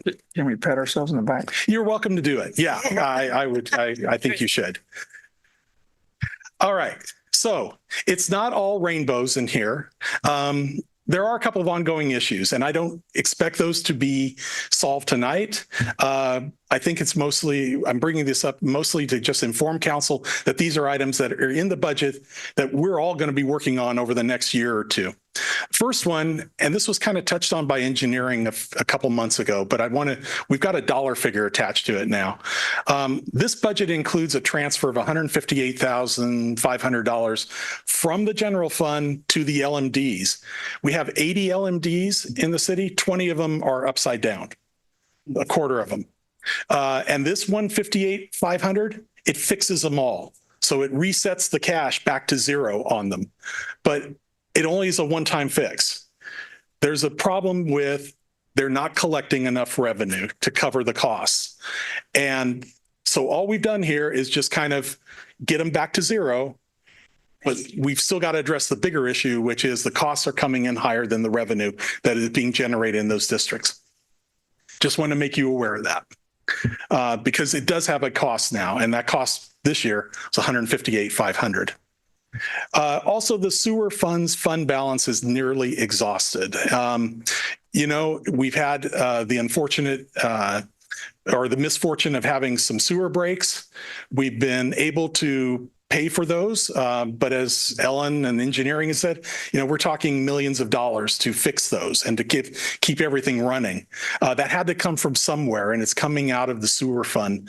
And while there's still money there, there's still cash. What we're looking at is, what's the cash look like today compared to the capital program that's laid out over the next few years? And when we start looking at that, we may not have enough to cover all that capital program. Some decisions are going to have to be made. So just want to make you aware, we're okay today, but in a year or two, we may be back with a different story, because unfortunately, those sewer collapses did cost money, and we had to cover them somehow. So just to make you aware of that. So with that, our recommendation, you have the enabling documents in front of you. We do recommend approval of the FY 24-25 proposed budget of $216.1 million, as well as the GAN limit of $59.5 million. That concludes my presentation. I'm available to answer any questions you may have. Thank you, Michael. Thank you. Thank you. Are there any members of the public wishing to speak on our budget under item D1? Do we have any Zoom or written comments, Alicia? We have no one on Zoom here. Thank you. Then we'll close public comment, bring it back to my colleagues for comments and or questions. Councilmember Rodriguez. Yes, thank you, Mayor Garcia, and thank you again, Mr. Lima, for presenting that and articulating that budget presentation for us very well. I think it's important not only for this council, but also the audience in attendance, not only here present, but also in our Zoom and or audio. One question that slipped by me pretty quickly here. You mentioned that our general budget, our general fund was balanced because of a transfer. Can you explain that to me, please? Yes. What I said was that we balanced it with fund balance. So there is carryover in the general fund. Council had previously directed to use some of that in order to cover, as I mentioned, stipends as well as healthcare costs in other funds. When we factored that cost in, we needed to use some of the general fund balance to make the whole general fund tie out to produce a balanced budget. As I mentioned, the cost of that was $1.8 million, but we didn't need to use $1.8 million. We had enough revenue in other sources, and we reduced expenses in other areas. We didn't need to use the full $1.8 million. We only used $800,000 of that. Again, in order to make that transfer out to other funds, we had to use $800,000 of, which is consistent with council direction. Yes, of course. So if just hear you correctly, if we had a certain amount of revenues coming in, certain expenditures coming in, are you saying we were short and we had to figure that out through a fund balance to balance it? I'm saying that council directed to go and use carryover to cover those transfers to other funds. We didn't need to use all the carryover to cover all those. So we would have had a little more revenue than expense if those transfers hadn't been in there. But they are, and we had to use carryover, which is consistent with what council had directed. Got it. Thank you. Thank you. Also, so as an organization like the city, they're exempt from any taxes. So can you explain to me how we get that solar credit? It was actually part of the Inflation Reduction Act that anyone who had issued debt, any municipal or any government entity that issued debt for the construction of a solar project would be able to get a credit. That credit is being administered by the IRS, but we don't actually pay into them, but they're the administering agency for that credit. So Congress gave them a pool of money and said, okay, distribute this to people who apply for it and can prove that they issued debt and that they have incurred costs on a solar project within a certain period of time. And that's what happened. Okay. So just to make sure, a credit typically is a reduction of liability, but in our case, we're not taking a credit. We're actually getting money back. We're getting a check. Yes. Just wanted to make sure. We will get a check. And I think the LMDs, you brought up a really good point. I just want to make sure that I reiterate what you said is that this is a one-time fix of 158,000, but it'll be an ongoing recurring if there's no action taken or we don't find a solution for these LMDs. I think it's been stressed that there are certain LMDs that, quite frankly, don't pay for themselves based on and there is no index or any cost of living or any CPI index that can potentially increase without having some type of Prop 218 or something like that, right? So I hope that this body would take that into account, because as the years come through, we'll be seeing this recurring expense to make that full, correct? That is one option available to council. I mean, you're right. Council could say, let's do a 218. They could say we're doing an ongoing general fund subsidy. I know we're going to be working on coming back to council with some recommendations, but yes, it definitely is a possibility. If nothing is done, we could be facing an ongoing general fund subsidy into the LMDs to keep them afloat. Awesome. Thank you again, Mr. Lima. Appreciate you articulating that well. Thanks again. You're welcome. Councilmember Evans. Yes, Mr. Lima, thank you so very much for all that you've done, all that you do, for your explanations. Thank you so very much for being clear, for being able to just articulate things that you've done. I want to thank the staff as well, also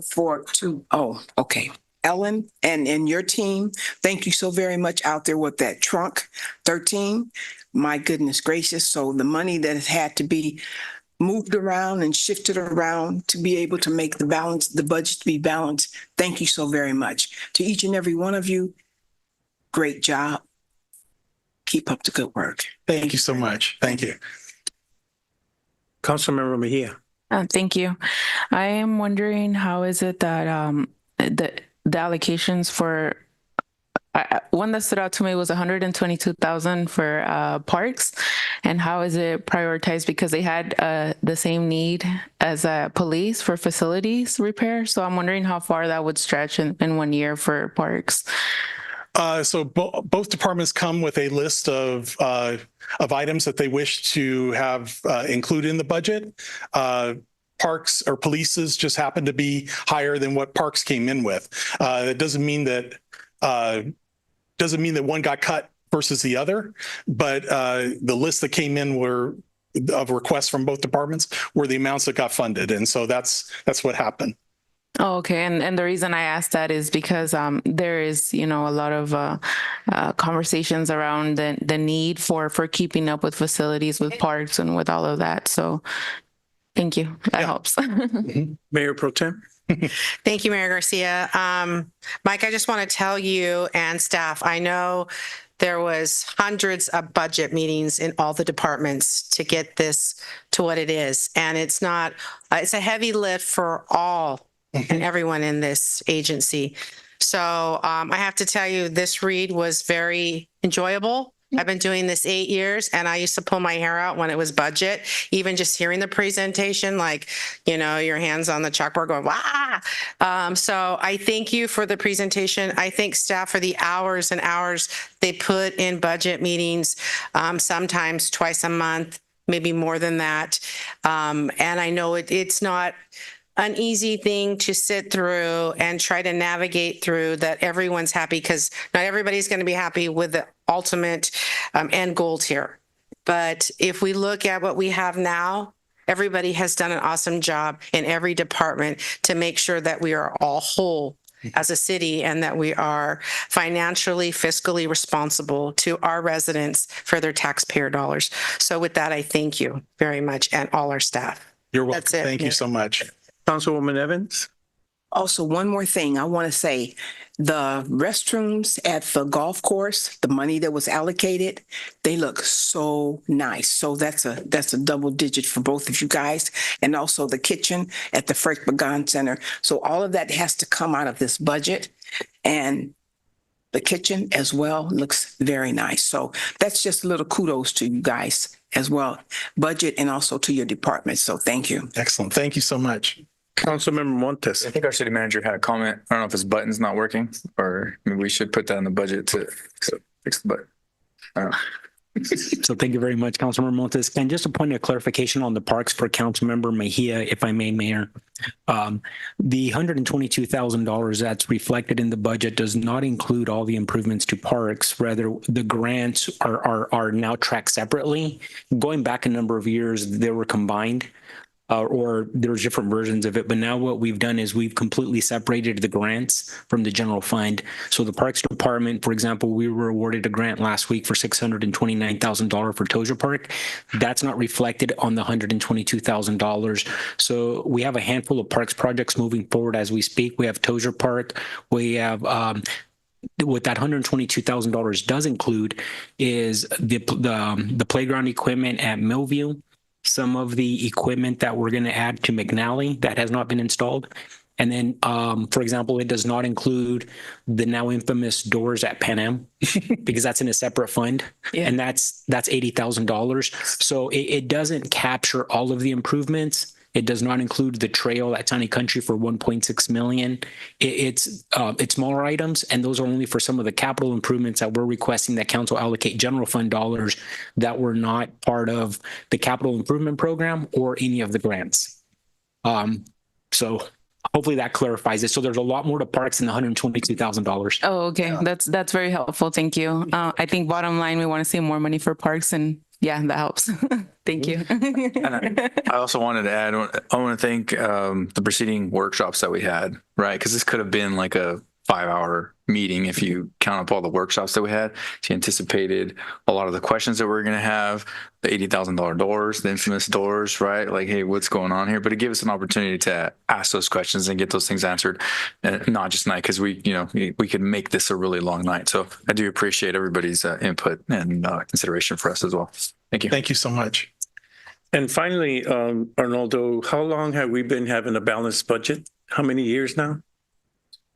I believe this is year number 5. But I think I inadvertently told someone 6, but I think it's 5. And Mike, you can correct me if I'm wrong. I believe it is 5. Yes. Yeah.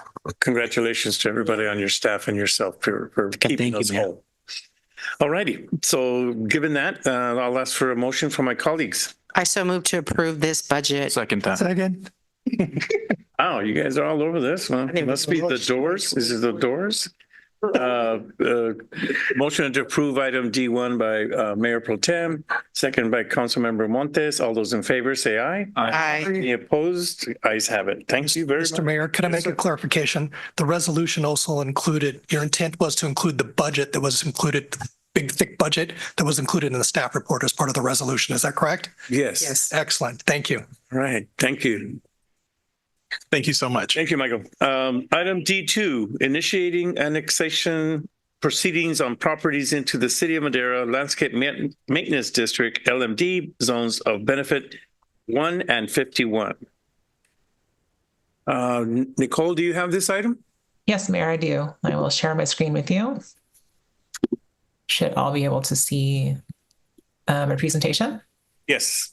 Okay, so this is the first of 2 meetings. This is essentially to give you a little info about the properties that will be annexed into the LMD program and setting up a future meeting, which we'll get to here in just a moment. The purpose of this item is pursuant to Section 22554 of the Landscape and Lighting Act. Annexation of any parcel into a zone of benefit requires both a public hearing and a published notice of public hearing. The public notice will be posted in the Madera Tribune next week, and the public meeting is a chance for current property owners in each zone of benefit to comment on the proposed annexations. What's the need to annex? A new development within the city is subject to annexation into an LMD as per their terms of or conditions of approval. Assessments are levied to pay for each property's fair share of landscaping maintenance. These properties will be assessed the fees outlined on the next slide and will be included in the engineer's report once they are granted final occupancy. In prior years, the city would only annex subdivisions into an LMD. In recent years, though, commercial development has also been included into Zone 51, which is the citywide LMD. Here you'll see the properties that we're proposing for annexation. Starting in Zone 1, we have full throttle suspension with a annex or assessment of $325. Also in Zone 1, we have specialty crop with an assessment of $50 per parcel. And the rest are all in Zone 51. We have the new In and Out on Cleveland with an assessment of $90.42. California Custom Processing is listed twice because when this was started, they had two separate parcels, which has now been merged into one. But the assessments are $188.44 for the first parcel and $96.35 for the second. Awen World, also known as Arrigo Cold Storage, is being constructed in two phases. Phase 1 has an assessment of $928.61, and Phase 2 will have an assessment of $917.31. The new Fast Track Car Wash off of Country Club will have an assessment of $72.42. And the new Fresno Madera Farm credit on, I believe, Golden State will have an assessment of $76.23. This is just a brief overview of the assessment diagrams. Here you'll see full throttle suspension on, I believe it is Condor Aviation. It says Sunset, I think that is incorrect. You'll see Specialty Crop, which is on Condor and Kennedy. The In and Out here on Cleveland 99. California Custom Processing, which is also on Aviation and Condor.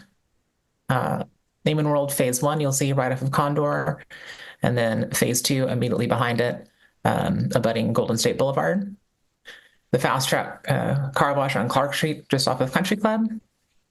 And Fresno Madera Farm credit on Golden State Boulevard. The recommendation is to accept the annexation protestation waivers, authorize staff to file the public notice for public hearing, and schedule a public meeting for the council session of October 30th. And with that, I will conclude my presentation and open it up to questions. Thank you very much. Are there any members of the public wishing to speak on item D2? Alicia, do we have any Zoom or written comments? We have none, Mayor. Thank you very much. I'll now close public comment and bring it back to my colleagues for questions and or a motion. Motion to approve item D2. Second. Motion to approve item D2 by Councilwoman Evans, second by Councilmember Montos. All those in favor, say aye. Aye. Aye. Any opposed? The ayes have it. Thank you much. Thank you. We now move on to item D3, update on 2024 emergency repair of Avenue 13 sewer trunk main failures and renew a finding of emergency related to emergency response and repairs necessitating emergency contracts without competitive bidding. Bidder? Thank you, Mayor. Good evening, Ellen Bitter, Deputy City Engineer. This is probably my last presentation of this emergency finding for our sewer collapses, plural, out there. So it'll be a shorter presentation. Following my last presentation on August 7th, we have completed the liner installation from Road 25 or Granada all the way to Road 24. So the first phase is complete. We completed the investigation of the roadway over the existing pipe and did not find any voids that needed to be fixed. We've gotten the thumbs up from our geotech engineer to put fully loaded trucks back on that road. The contractor for the lining project, SAK, if you saw from the pictures or happen to be out there, you saw they had a lot of equipment and trucks and appurtenances for their work. That's all been moved off, and the bypass pumps have actually been shut down. Sewer is flowing in our new liner, and they're starting to move the pumps off-site from this first phase. So it's almost like a ghost town compared to how it has been for the last couple months. A few remaining items. The county's going to stripe the road in front of the Mission Bell truck entrance, and they are restoring the manholes have to be taken apart. Just the top part of the manholes have to be removed so they can get their equipment into the manholes, either for pumping or for the lining process. So the contractor's out there this week buttoning those back up. And we do expect that the traffic controls and the detours will be removed by next week and able to open both Granada and Avenue 13 back into traffic. Our goal has been to try to minimize as much as possible the impact to those businesses that were on Avenue 13, and specifically with the winery season coming up with Constellation Winery out there, and that's their only access to their scales. And we have been able to hit their schedule. They're starting probably mid next month. So the cost of the repair, and this is strictly for the emergency procurement aspect of it, is nearing approximately 2.8 million. And that's for our contracts with Floyd Johnston and the temporary bypass with Rain for Rent, traffic control, and some other services that we hired. The costs that are associated with the mobilization, the quick mobilization and setup for the lining project, we're still negotiating what those changes are, but that will be captured under that contract through a change order. Fortunately, council did authorize contingencies that should cover those additional costs. So those will be covered by that project budget. I've made my presentation. Even though we don't anticipate additional emergency procurements at the time this item was put on the calendar and the report was prepared, we weren't sure what the road was. So we do recommend continuing one more time with the finding of emergency relating to the emergency response and repairs to the sewer main. Pursuant to Public Contract Code Section 2250, but I do not anticipate coming before you again with this request. Thank goodness. And that concludes my presentation. Thank you. Are there members of the public wishing to speak on item D3? Alicia, do we have any Zoom or written comments? We have none, Mayor. Thank you. Thank you. We'll close public comments and bring it back to council for questions and or a motion to adopt a resolution renewing the finding of emergency. Mayor Pro Tem. Thank you, Mayor Garcia. Ellen, I apologize. I missed part of it. I was not here. And so the question is, I know that we repaved some of the road in front of some of the business, and I say our trucks, but a lot of the trucks and tractors that have been there to repair have muffed up the road a little bit. Are we going back to repave it once we're done, completely done with these repairs on this whole line? We have asked the contractor, as they're going out and working on the paving around the manholes that they're working on this week, to go back and bring some asphalt material to repair those scuffed areas that did occur from that equipment. Okay, yes. Perfect. Thank you for that. That's all, Mayor. Okay. Do I have a motion? Go ahead. Motion to approve D3 as written. Second. Motion to approve item D3 by Councilwoman Evans and second by Councilmember Montes and Mayor Pro Tem. All those in favor say aye. Aye. Aye. Any opposed? The ayes have it. Thank you very much. Motion passes. We now move on to item D4. Budget amendment and direction on the Railroad Crossing Elimination Grant Program for the Cleveland Avenue and Union Pacific Railroad. Mr. Rodriguez, do you have this item? You know, I think he does. He stepped out momentarily. My suggestion is, if you're interested, is to move to E2, and when he comes back, we can move to E1. Okay. Oh, I'm sorry. Move to E1 and then go back to D4. Thank you. Absolutely, we could do that. We'll come back to that item. We'll move on to item E, administrative reports. Item E1 is a select a recipient for the proclamation recognizing Old Timers Week. He owes me when I wasn't ready, but yes. Good evening, Mayor and Council. Alicia Gonzalez, City Clerk. Tonight I bring before you selection of a recipient for the proclamation recognizing Old Timers Week. Give me one moment while I share my screen.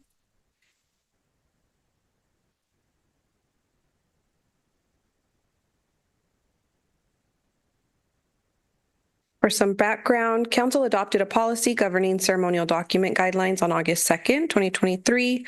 On December 20th, 2023, Council approved the 2024 list of annual proclamations. Council also discussed and approved certain proclamations would be labeled as recipient at the discretion of Council. Per Council's direction on December 20th, staff is requesting that Council select a recipient for the proclamation recognizing Old Timers Week. What I didn't include was Old Timers Week lands on, it's the week of the parade, which is September 24th through the 28th. And usually it's the Madera Historical Society that hosts that week. I did reach out to them. They are not going to host a week because it's the 50th anniversary of the Madera County Museum. So they are extremely busy preparing for celebrations of that. However, they did highly encourage the county and community's involvement as we have in the past of dressing up and partaking and recognizing Old Timers Week. So I although I didn't include that in the PowerPoint, I wanted to make council aware. And I'll now turn it over to council. Thank you. Are there any members of the public wishing to speak on this item, E1, selection of the recipient? Do we have any written or Zoom comments regarding E1? We have none, Mayor. Thank you. We'll close public comment and bring it back to council. Does anyone have any recommendations? Mayor Pro Tem Gallegos. Yes, Mayor Garcia. I'm trying to think back a year because I can't remember what I did yesterday. I would think it would behoove us to maybe bring back our King and Queen from last year. They did not attend the event because they had COVID. So they missed out on a lot of what they would have had being King and Queen of the Old Timers Day. And I think that might be like something cool for them to do since they didn't have that opportunity last year. I think it was Steve King and his wife, if I'm not mistaken, but I could get you who that was. Look into that. Mm-hmm. Anything else from anybody? So we'd like to make a motion. I motion that we bring back last year's King and Queen for the Old Timers Day Parade. I second. Motion to approve the selection of the recipient for the for Old Timers Week for last year's King and Queen by Mayor Pro Tem, second by Council Member Mejia. All those in favor say aye. Aye. Aye. Any opposed? The ayes have it. Motion passes. Thank you, Alicia. Are we, well, then we'll move on to item E2. Unless Arnaldo back. Yeah, let's finish up. A new O1 to Alicia. Yes, thank you very much, Mayor. Council members, I apologize for that. I started eating and talking to Mike, so I'll blame it on Mike. He's laughing. So if you can give me a few seconds here while I pull up my presentation. And I think everyone can see my screen. So the item before council this evening is a budget amendment proposal and direction on the Railroad Crossing Elimination Grant Program for the Cleveland Avenue and Union Pacific Railroad Crossing. I do want to give some context to this in terms of how this came about and why this is the first time council is hearing about this program. In I think it was July 10th, the Federal Railroad Administration, the FRA, announced a $1.1 billion project or funding, a NOFO, for potential grant projects for railroad crossing elimination. Railroad crossing elimination can mean a couple of things. It can mean that you eliminate a crossing altogether.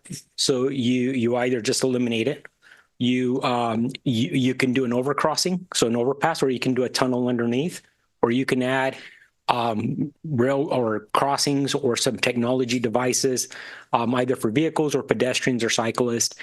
And there's a plethora of potential options. Within the program, there's generally three big categories or three buckets of money is how they were defined. One of them is project planning. That's when you are looking to start a project and you're at square one. You're saying, we don't have a project, we need help, or we need funding to start planning a project. Project two or phase two is project development. And project development means that you have a preferred alternative that was defined as part of phase one, and you begin to engineering it. And the engineering, you would be at 30% complete, and you would prepare in California, our environmental document pursuant to CEQA guidelines, California Environmental Quality Act, and then also NEPA, which is the National Environmental Protection Act, two distinct documents. There's a lot of overlap, but they are two distinct documents. And then phase three would be final design and construction. There's a very, very short runway here. It was announced July the 10th. there was a webinar on July the 23rd or 24th. So less than a month ago, there was a webinar explaining all of this, and the applications are due next month. So again, very short runway. Over $1 billion is available. So city staff, I happened to watch the webinar, and I started kind of looking at the city in terms of what could be done. And as council is aware, we have a couple of, I'm not sure if I would call them unique challenges, but to us, they're unique because they're ours. One of them, when you look at transportation networks in the city of Madera, one of the challenges we have the Fresno River. Fresno River provides a lot of opportunities, but for transportation, provides a lot of challenges. And that traverses, it's east-west, and it goes across the entire city, roughly 5 miles. We have Highway 99. It's a great route. It provides challenges going east-west. And parallel to Highway 99, you have the Union Pacific Railroad crossing. So when you combine those three, I say we have unique challenges because oftentimes we, being the local government, are left to figure out these problems or solutions when it comes to bridges, overpasses, undercrossings, and we have to pay for it. And it gets expensive. So that's why sometimes people say development's expensive in Madera, but that's because we have these challenges that maybe other communities don't have. And it adds cost to construction. So as we started looking at this, we have, starting on the north end on Central going south to Olive Avenue, these are the at-grade railroad crossings we have in the city, which is predominantly the majority part of the city or the urbanized area. It's also the older part of the community. So we have a total of 7 at-grade crossings, and they're highlighted with yellow dots. And then we have three overcrossings over the Union Pacific Railroad line. We have on the south end, we have Avenue 13, which I think a lot of us would acknowledge as more of a rural type of interchange, or I would say overpass. And then on the north, we have the city's newest overcrossing, which is Alice Avenue. Between the two, it's about 4.29 miles. So we have over 4 miles without a single grade separation crossing in the city. And that presents a lot of challenges. It clogs the city whenever there's a train that's traveling through the city. It has a negative impact on our emergency responders whenever our police officers are trying to make it across, our ambulances, fire trucks. It creates a lot of challenges. And as we all know, when a truck is, if there's a train through the city at about 3:15, the city just kind of comes to a standstill. You wait. So the intersection that we started to look at is what's the most challenged area? And I think universally, the community would say Cleveland Interchange. When they say Cleveland Interchange, it's usually not Highway 99, but it's a component of it. There's an element there.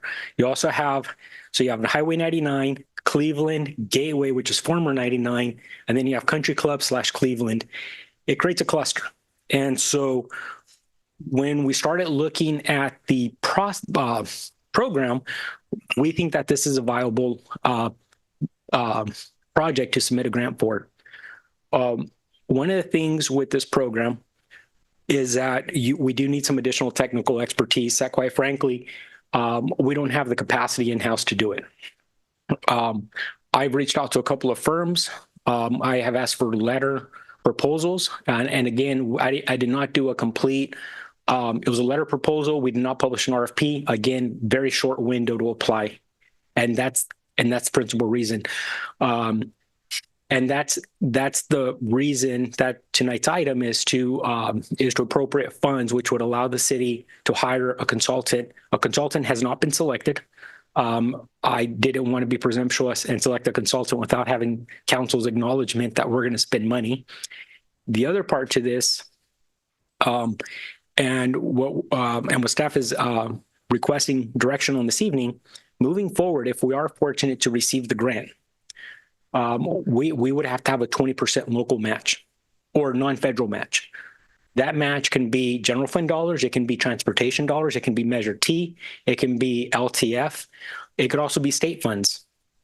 However, as part of the application, we do have to acknowledge, or we have to identify, we being the city, must identify where that money comes from for the 20% match. So I mentioned this at the onset of my presentation, track 1, which is also, phase 1. This would allow us to flesh out some of the details in terms of purpose and need statement, conceptual engineering and design. We would discuss project alternatives.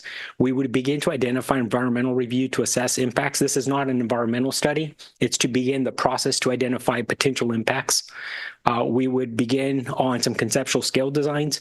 We would begin public outreach. We would start meeting with constituents, Union Pacific, Highway 99, a lot of the property owners in the area, and any other community member. We would also, the school district, the ambulance, anyone that's either impacted positively or negatively through that intersection. And we would complete a project management plan. And we would do, I don't want to call it a back of the napkin cost estimate, but we would begin to put some numbers as to what our ultimate solution would be. So as of today, we have not designed, or the city does not have a defined specific plan for the area, and that's what makes it challenging. And that's why we're here before council this evening to identify so that the city would allocate funding to begin task one, which is the initial step. If we're successful with task one funding, there's going to be a lot of steps moving forward. This is a very long process. If the city were successful, the first thing we would do is we would issue an RFP to retain a consultant to help us prepare the task one objectives.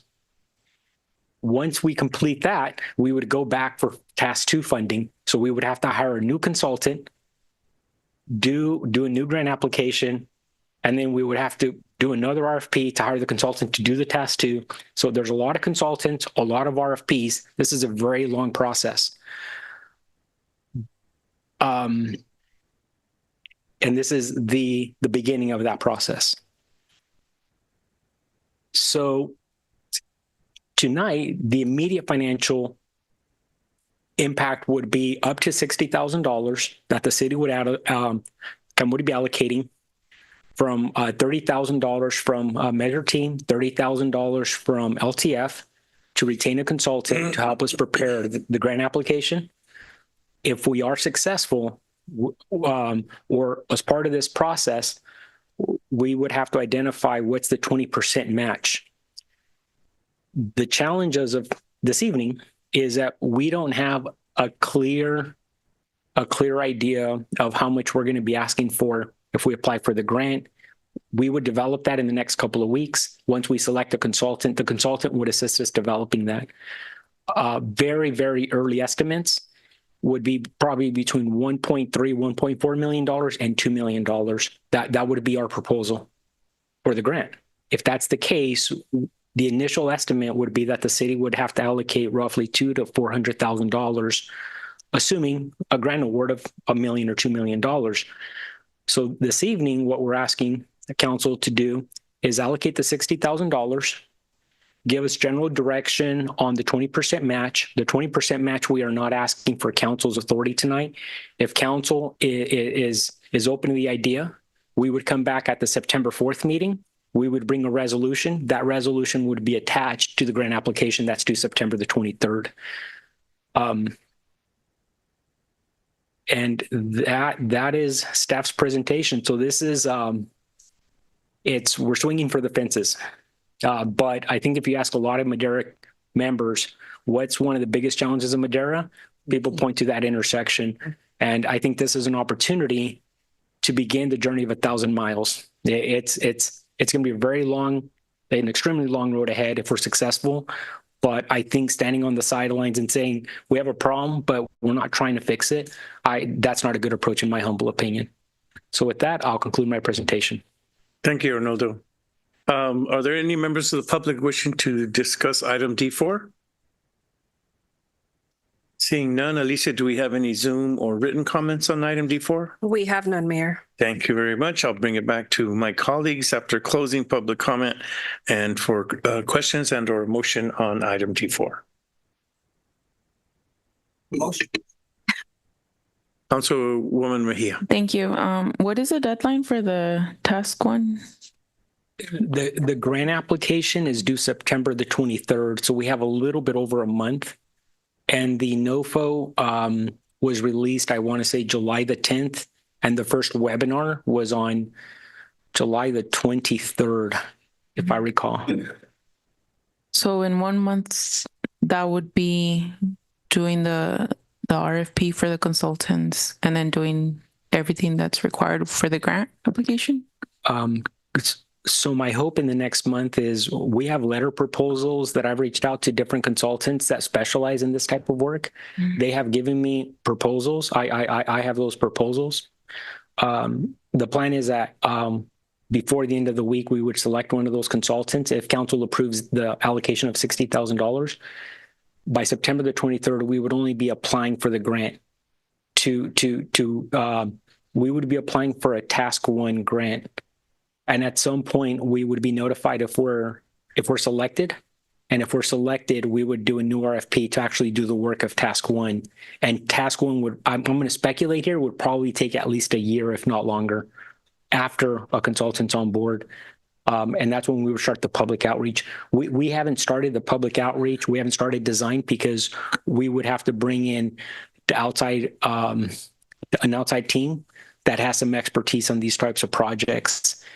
This project's unique because of all the different just elements that are in that area. Mm-hmm. It's not your typical undergrounding and overpass.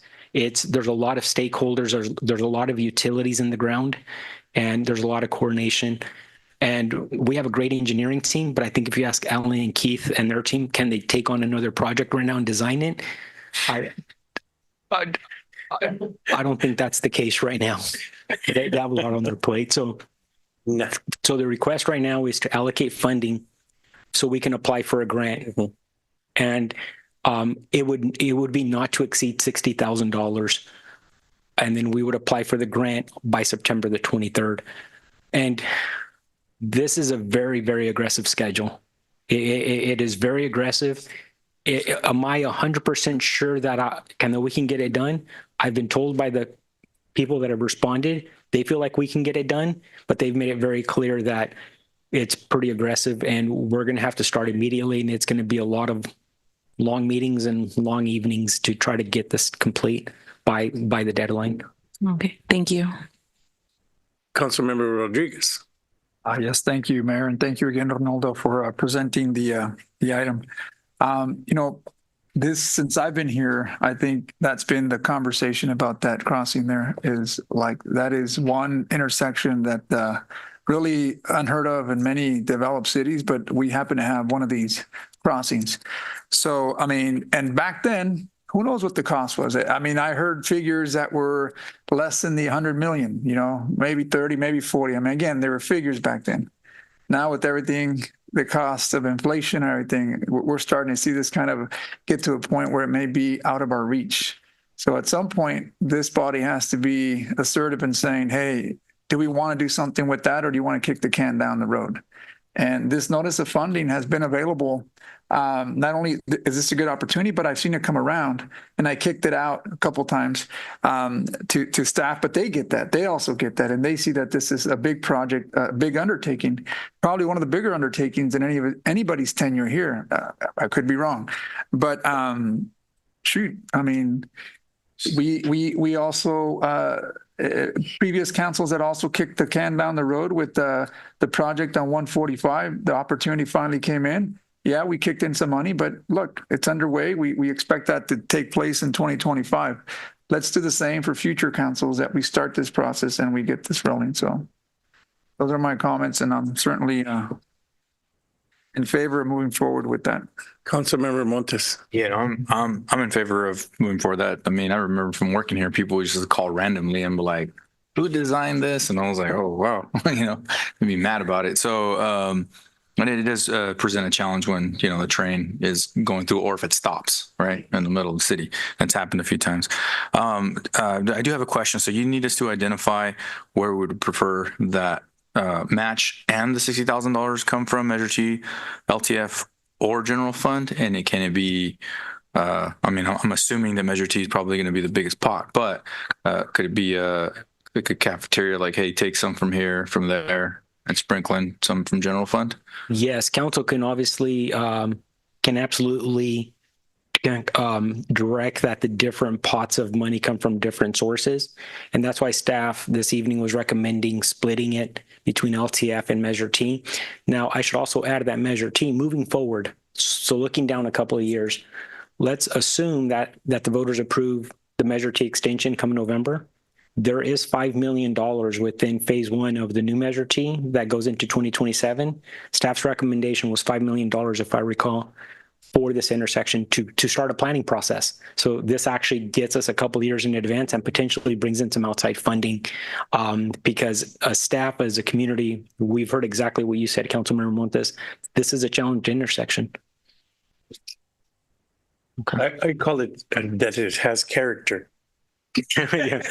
Councilmember Rodriguez. Yes, and thank you for pointing that out, Arnoldo, because again, Measure T isn't the fix-all. Right. But it's the opportunity to leverage. That's it. Millions of dollars. In this case, I think we're talking over $100 million. So you can only imagine what the amount of money that this city would have to, skin in the game, or put the skin in the game to be able to generate such a big project of that size. But it helps. And I read that seems to be already projected money coming into our coffers. So, and it was designated for that specific project. So for us, I think it would be a win-win to get started. I mean, you mentioned that it's an aggressive grant, but we're not just hiring any consultants. I think the consultants that you had mentioned or potentially can be out there are very familiar with this and can certainly help us put our foot in the door. Yeah, absolutely. Obtaining that grant. So, Councilmember Evans, did you start to make a motion? Yes, once again, motion to approve item D4. I second. Now, would that go with the same direction that was on item 2? Same direction that we said the allocations? D4, right? Yeah. Okay. Yeah, because there was also direction, and I think Councilmember Montes, you brought that up. Yeah, so I see staff recommendation that to have a mix, but that's, I mean, the source of funds is just a 3. So staff would propose what that mix is. So we don't have to come up with like 80% Measure T, 15% LTF, and then 5% general, right? So it's just whatever staff comes up with. So we could, over the next 2 weeks, once a consultant's selected, we could sit down with the consultant and we'll bring something back a little more concrete on the 20% match.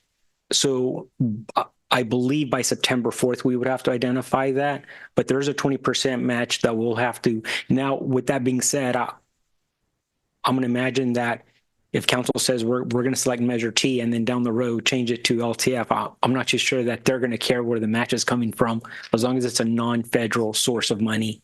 That's the one requirement. But they've made it very clear that they only want to provide funding to projects that they believe are feasible and that the local agency has skin in the game. And the more skin in the game you have, the more likely you are to be selected. Yeah. Okay. So they just need approval tonight, and that's all you need. Correct. And then I'll gain clarity over the next couple of weeks about the 20% match. I didn't have the greatest amount of clarity this evening because we have not selected a consultant.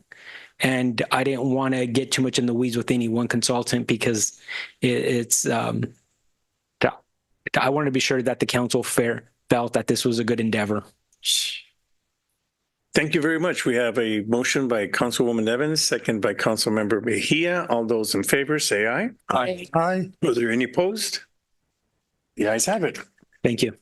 Very good. Very good. So we move on to item E2, presentation of intersection control options for Lake Street, 4th Street, Central Avenue intersection. Jonathan, do you have this item? Yes, I do. Thank you, Mayor. Give me one moment, please, to share my screen.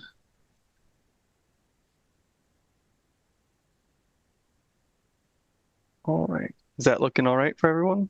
Yes. Okay. Well, good evening, Mayor and Council members. Hope you're all having a good evening. I'm here today to present some intersection control alternatives at Lake 4th Central. This is an item that came up in a council meeting a while back. So I'd like to present some background information on it and, remind council of how this has come about, where we've come from since I think about 2020, and what our options are now. So Lake 4th Central Avenue, on February 19th of 2020, staff presented 3 alternatives to council. These 3 alternatives were the no-build alternative. This is what exists right now, which is just all the stop signs. The traffic signal alternative, which is installing your typical traffic signal there. However, this would include a closure of one of the legs. And the roundabout alternative, which is your typical traffic circle with also a closure of one of the legs.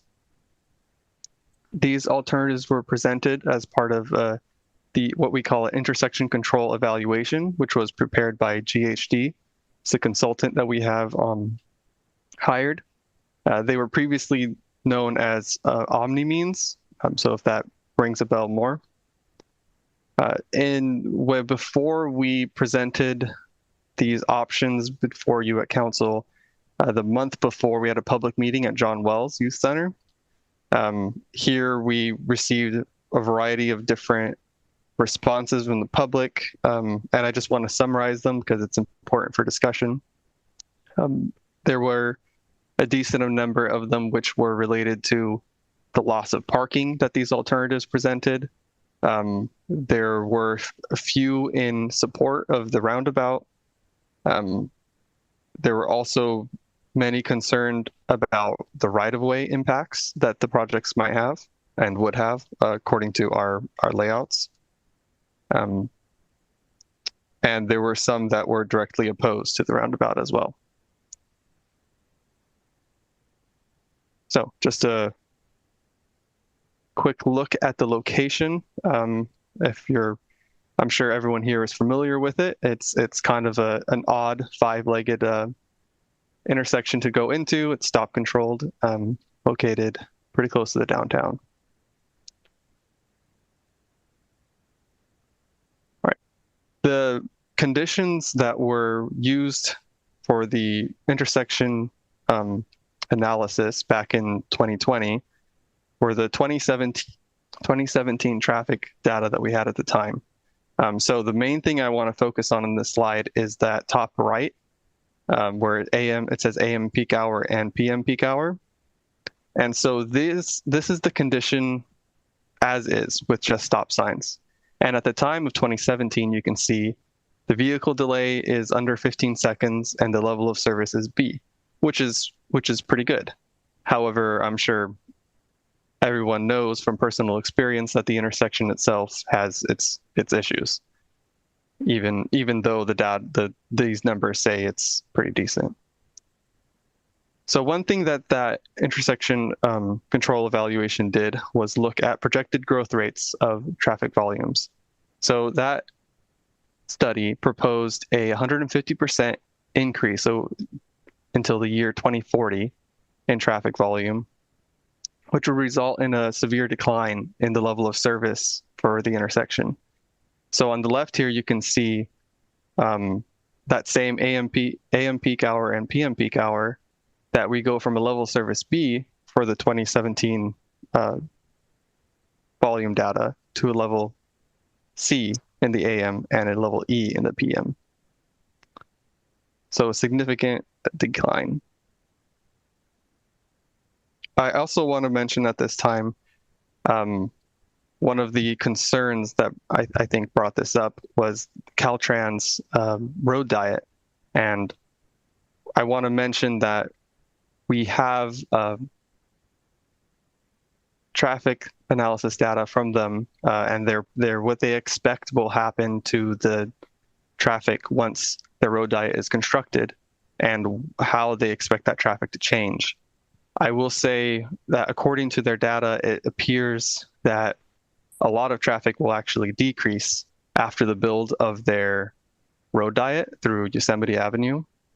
However, there seems to be an increase of traffic north and southbound on Lake Street, a potential increase on traffic coming out of 4th Street onto northbound Lake, and also an increase of traffic on Cleveland. However, staff and our consultant GHD, we have our concerns with this data, as sometimes it doesn't seem to make the most sense. And so I'd just like to share that information with you guys. All right. So these are the layouts that we presented back in 2020. This, for the traffic signal alternative, the plans for this, since at the time we had selected going forward with the traffic signal alternative, our plans for this are at 90%.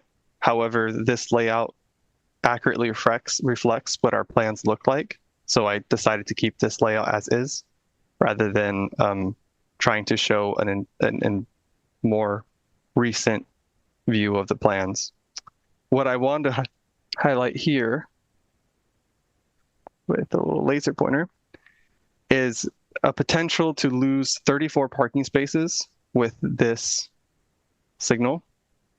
And these parking spaces would be here along 4th Street, here on either side of Lake Street, and then also on this northeast leg of 4th Street, which is the leg that would be closed. And this is, it's a topic for another time, but the Arc Park, which was proposed and we've brought to council before, but at this current moment, we are not under design or construction. So.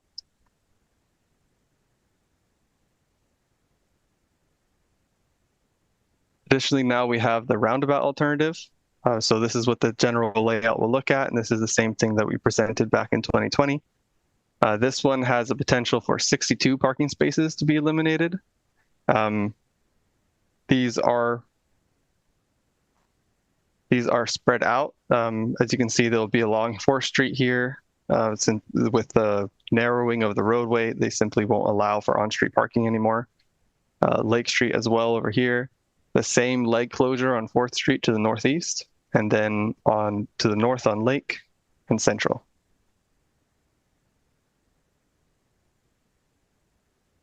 So a little bit of recap there. How do these compare? So our main concern is the year 2040, and that's what our intersection control evaluation looked at. So if we look here at the AM and peak hour on the left, you can see a level of service for no project. For the PM peak hour level of service E, kind of what we saw before, it doesn't work. Traffic signal, you see the vehicle delay at 25 seconds and 26 seconds for the AM and PM peak hours. The level of service C, which is that's decent, that's doable, and roundabout with 10 seconds per vehicle and level service B. So definitely better. One thing we highlighted at the time was the conflict points, which is the figure on the right. So roundabouts tend to have significantly less conflict points. These are points which vehicles and pedestrians can come into contact and during accidents.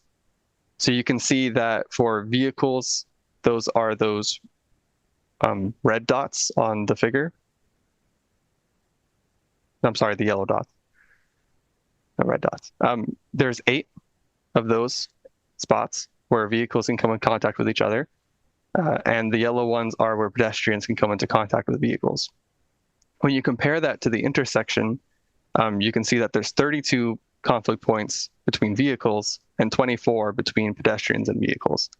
So a large difference between potential safety.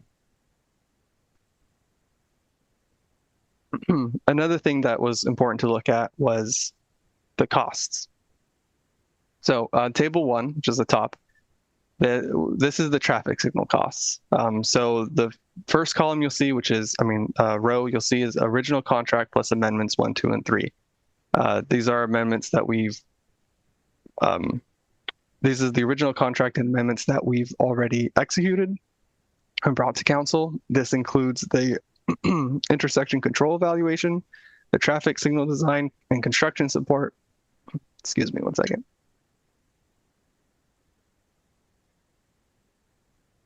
environmental studies, and the left turn study, which is the left turn study is ongoing at this time. So that's for a total of 200,000. And then we have right-of-way costs and signal construction costs, which are our estimates from our consultant, for totaling about $1,660,000. Table 2 is our spent to date on original contract and the estimated cost it would be to construct or design a roundabout, as well as acquire right-of-way for the roundabout. So to date, we have spent 173 on the original contracts and amendments 1, 2, and 3. We've estimated that to update the ICE study, which is the intersection control evaluation, with more current volumes, would cost about $36,000. Right-of-way at the time assumed 3 full takes and some small sliver takes on some properties, just to accommodate sidewalk and the like, for $957,000. Sorry, my voice is just going. Now, I would like to say at this time that right-of-way, we actually anticipate it to potentially lower. Sorry, 1 second. Some water. I know. Thank you.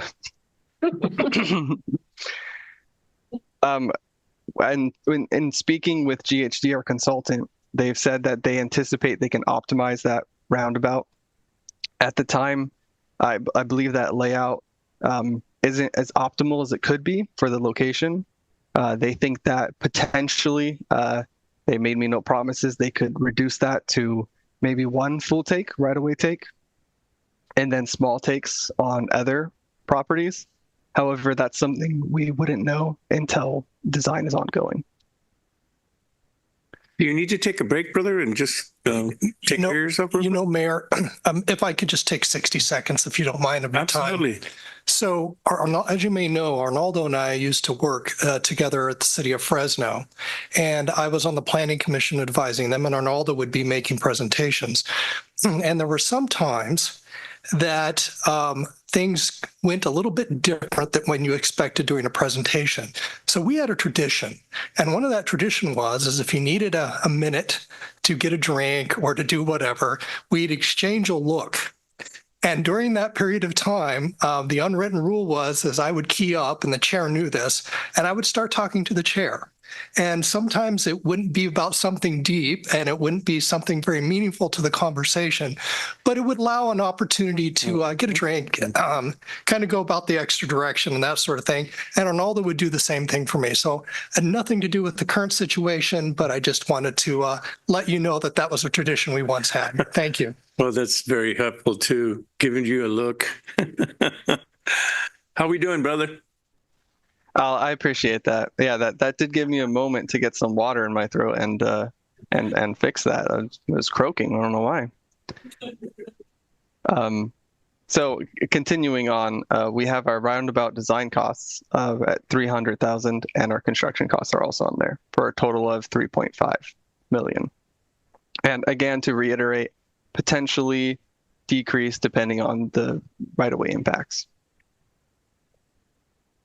I would touch briefly on project funding. We don't expect, we have about $1 million right now. CMAQ and RSDB, we don't expect to lose due to extended construction schedules. We don't expect them to be at risk. However, I can't speak much more on it beyond that. And we would be expecting about 2.5 million more if the roundabout alternative was a route we wanted to take. So the options presenting today are to continue the work towards the traffic signal alternative. The signal plans and specs are at 90%, or we shift towards the roundabout alternative, which would be updating the ICE and design of the roundabout plans and specs. I'll open it up to questions at this time. I'll be happy to answer as best as I can. And at that point, if I cannot answer a question, I would invite Keith and Ellen to step in, as I'm still relatively new to this project. It outdates me. We'll try to minimize our questions. Are there any members of the public wishing to address the intersection control option? Are there any written or Zoom comments? Do we have, Alicia? We have none, Mayor. Righty. We'll close public comment and bring it back to my colleagues for questions, a discussion, and a motion. Mr. Rodriguez. Yes, thank you, Mayor Garcia. And Jonathan, thank you again for the presentation. So, I see the cost. I mean, that's almost $2.5 million. Here's a question for you. So, on average, what is the cost of maintaining our signal lights? Is there maybe every 2 or 3 years, every once in a while? I know that not too long ago, we had some issues around Pine Street and Howard. And I don't recall what that cost was, but do you have an idea, Keith, or maybe Jonathan, what the maintenance is on that? I'll jump in and probably not be able to answer that question. It's been quite some time since I've heard anything about the cost of the signals, but I'd probably put a cost of a minimum of several $1,000s per year per signal. You have electrical costs, which aren't as substantial these days as they were, say, 15 years ago before they switched from incandescent bulbs to LED bulbs. But then there's the potential for knockdowns. If you lose a pole, you have to go ahead and spend probably $10,000, $15,000, $20,000 to replace that. So there's the general maintenance. The signal can go on by itself for a while, but it gets damaged. So you could probably go ahead and say on average at least $10,000 a year for maintenance, but I could be far off. You'd need to be asking, say, Cole from the Public Works Department, or we need to, not necessarily you specifically, but. Yeah, that's fine, Keith. I appreciate that. And that would be more of a direct cost. So then there's indirect costs, which would be accidents, pedestrians crossing and certain accidents that take place. Again, seeing all those points that Jonathan presented, obviously that has a big probability of some of these accidents taking place. That wouldn't be direct cost to the city, but it would be an indirect cost to the community. So, it's a big ticket item, right? And for me, it's just more of the investment that you would do on this part of the community, only because traffic will deviate from Yosemite. And as mentioned through that report, and again, one can say we don't know, but that would certainly bring up additional traffic. The level of service, we saw that through that study that was presented, a level B versus a C or an E not doing anything. I mean, obviously, I think that's an investment to the community. Now, how we generate that $2.5 million additional money, Arnoldo, are you prepared to answer that now?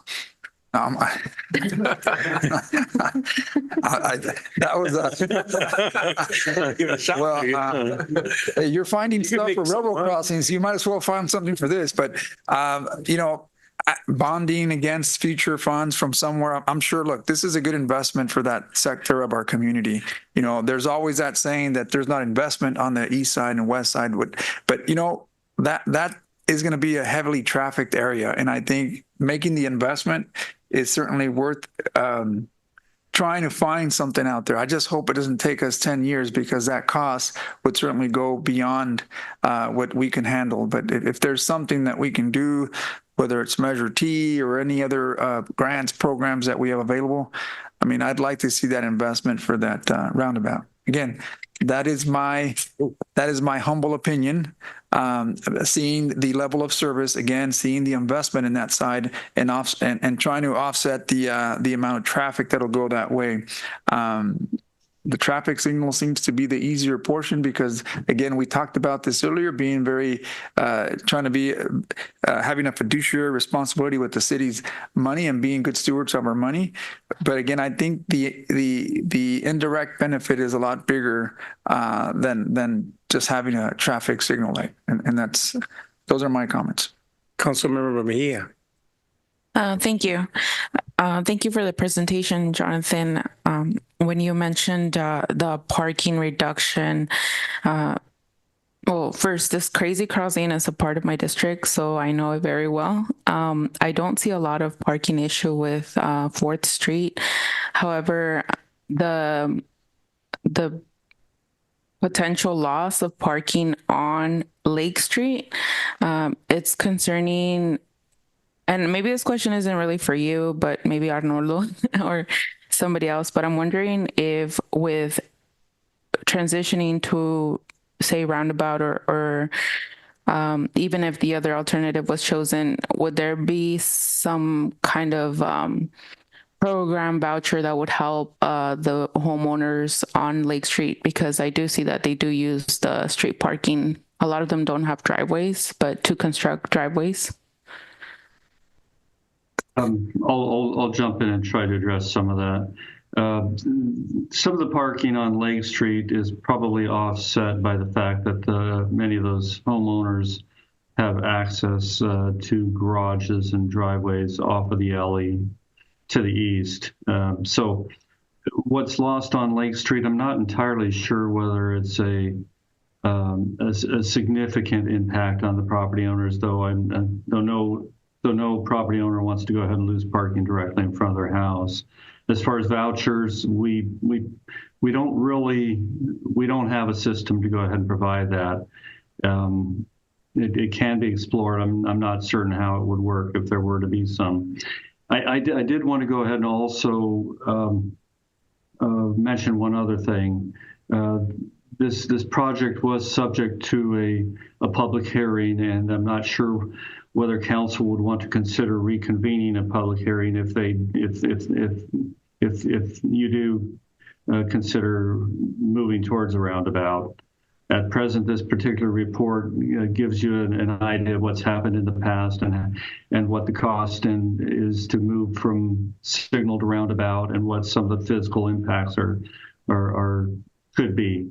I was heartened, quite frankly, when I heard that the consultant felt that they could get to a point where they go from 3 takes to possibly 1 take, though they did qualify that there's no guarantees. It could be with those, if that were possible, the property owners might, their previous objections might be reduced somewhat. I would be in favor of exploring that idea just because there is alley parking, but they're still competing with like the mother-in-law suites. Mm-hmm. Understood. Councilwoman Gallegos. Thank you, Mayor Garcia. I'm just making a comment on this project that I am in favor of probably the roundabout because we look at the Cleveland and Gateway, as Alan calls it, the Hallelujah go through intersection, because our predecessors didn't look at the future. And so I feel that if we put a stoplight, we're doing ourselves to be another Hallelujah intersection 10 years from now, 15, 20 years from now. So I think we really should think, even though it might be a little bit more to put that roundabout, it probably is the best solution for us when it comes to looking towards the future of traffic in that area. And so those are my comments. Councilmember Montes. Yeah, no, I would agree. I think I got on council on the tail end of that, the public hearings, and I did go to some of them. The comments, I don't know if I would have agreed with some of the comments of the people who had the concerns that people in that area wouldn't be able to navigate a roundabout, which I don't think is true. And it goes to Councilmember Rodriguez's point where, we're not investing in on that side, or, for whatever reason, that side is going to get something different. Long term, I think it's probably going to be the best option. Well, it is the best option for traffic mitigation. Yes, it's going to be a higher cost.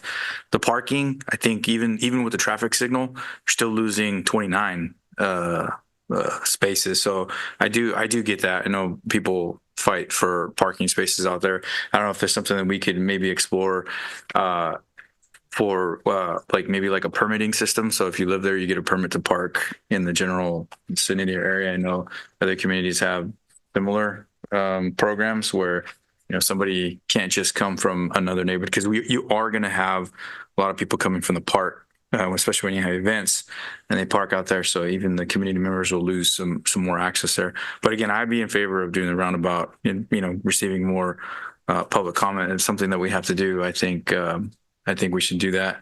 But I think it'll be, again, it's not a little bit more though. It's a lot more. My question is why would the cost of doing the roundabout cost so much more? I mean, yes, I know we have some design features, but that be something when they're going and looking and saying, moving from 3 takings to 1 taking, they will realign a little bit. Keith, I don't know if that's a question for you. So would that mitigate some of the cost as well? So I can discuss this a little bit. Sorry, John. The traffic signal alternative has less of an impact to the road itself. The roundabout is a full rebuild of the intersection, so that adds a cost. Sure, we save some money on poles and the like, but I think a lot of the cost stems from that and a lot of concrete work. As for the right-of-way, the consultant has told me that the roundabout that they placed on this layout and the assumptions they initially made, like they can optimize it and use new standard practices to warp it, to make it smaller, make it more oval, less symmetrical, to save us those right-of-way takes and have less impacts to those properties. Which would bring down the cost as well. Right. $900,000 or something, or $1 million. Say $1 million around it. There you go. Yeah, assuming we're assuming 3 right now. We're at about I think it was like 800,000 or 900,000. Assuming it goes down to 1, maybe we can expect 300 instead. So good 600,000 potentially. There you go. Well, I mean, I'm in favor of moving forward with the roundabout option.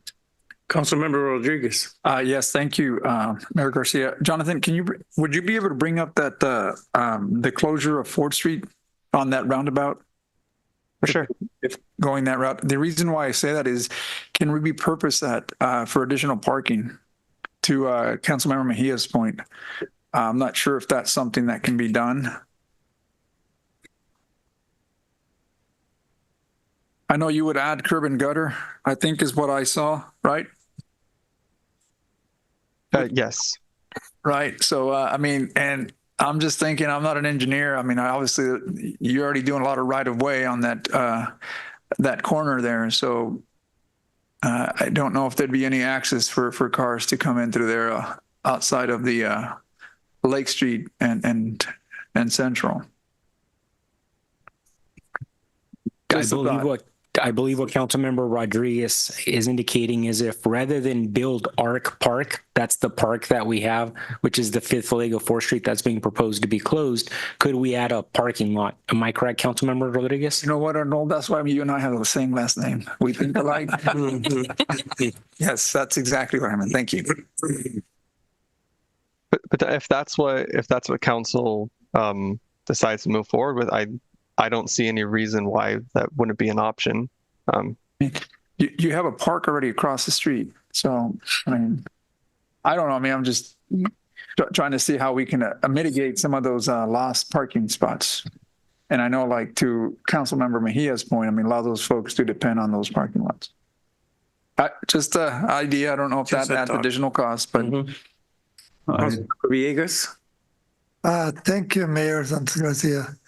Yeah, I can see the design is very pretty and everything, and if it's better to do not have the traffic because it's 1, 2, 3, it's 4 stops. If it's signal light, one of the signal lights on red is going to hold the traffic. So I think a runabout is the best choice for me too. So, and that was my comment. Councilmember Mejia. So I'm definitely in favor of the roundabout as well. I hear at least 3 potential solutions. And you had mentioned, Jonathan, that there were meetings or there was some kind of forum for residents prior, I think that it would make sense for us to hear from residents themselves on what they think would be a good solution for them. If we move forward with this roundabout, which, like I said, I am in favor of, I think that part of fixing the mistakes from the past from our predecessors is for us to also think about who we're impacting and how we can make this right for the people that we are impacting and trying to make this better for all of our city. Keith, did you have a comment? Yes, I do. I may have had a light bulb go off based upon a comment from Councilman Rodriguez. There, under the current option that you see there for the roundabout, there was some discussion of possible 3 takes. If the consultant is successful, they've indicated they might go down to 1 take, depending upon what that take is. That parcel that is acquired by the city would need to be removed, and it would represent vacant land that could either be used potentially for parking and or a replacement park for the art park. That's generally what that's generally what the light bulb was. We might create some usable space, or the roundabout might might result in usable space. Keith, I have a question. I am in favor of the roundabout. It seems like the staff report clearly indicates that is the better alternative. The only question I have is for our fire department. Do we have any negative impacts to our staff being able to move freely through there? Are there any issues with the fire department being so close? Looking at the aerial photo, and I don't know the fire station quite as well as others, of course, but access to the fire station is still maintained on Lake Street. It still would exist from the rear side. However, the loss of the 4th Street leg on the intersection could impact it, but I don't believe that the fire uses 4th Street at all at the moment. So it does not appear as though the fire station would be impacted, at least not under the current site plan that they have. Okay. So we don't use 4th Street at all for the fire? Generally right now, we don't use 4th Street as our main access or departure. They use it like that backside engines for training, stuff like that. They'll take that route. I think the biggest concern is if you have non-stop flow traffic, there, as 56 departs and enters, they have to back in, obviously. So they take all of Lake Street. Right now, the traffic is stop and go, and it's actually had a lot of incidents where vehicles have even driven on the sidewalk trying to get behind the engine while they're backing in. So my recommendation would be, I don't know how, there would probably need to be some type of traffic control on Lake Street, whether it's the flashing yellow lights or something like that, because it is going to bring that whole roundabout to a stop whenever they pull out or try to back in. Yeah, that was where I was leading toward. I think we probably should have had that, in my opinion, we probably should have had that in place already, because I live in that area and I see it constantly that you're having to navigate with traffic and there's no control other than they see the fire engine either entering or exiting.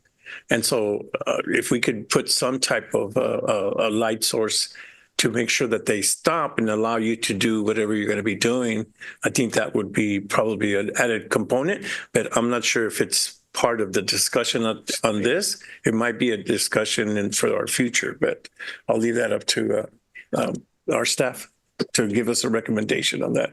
But I definitely hear you that we definitely need some kind of control. Councilmember Mejia. I just wanted to add that the reason why I was calling for having more input from the residents there is also because there are a lot of senior citizens that live there and a lot of families with small children. So while we would be replacing that parking space in other areas, that could make it harder for some people with mobility issues, or it just could be more of added liabilities.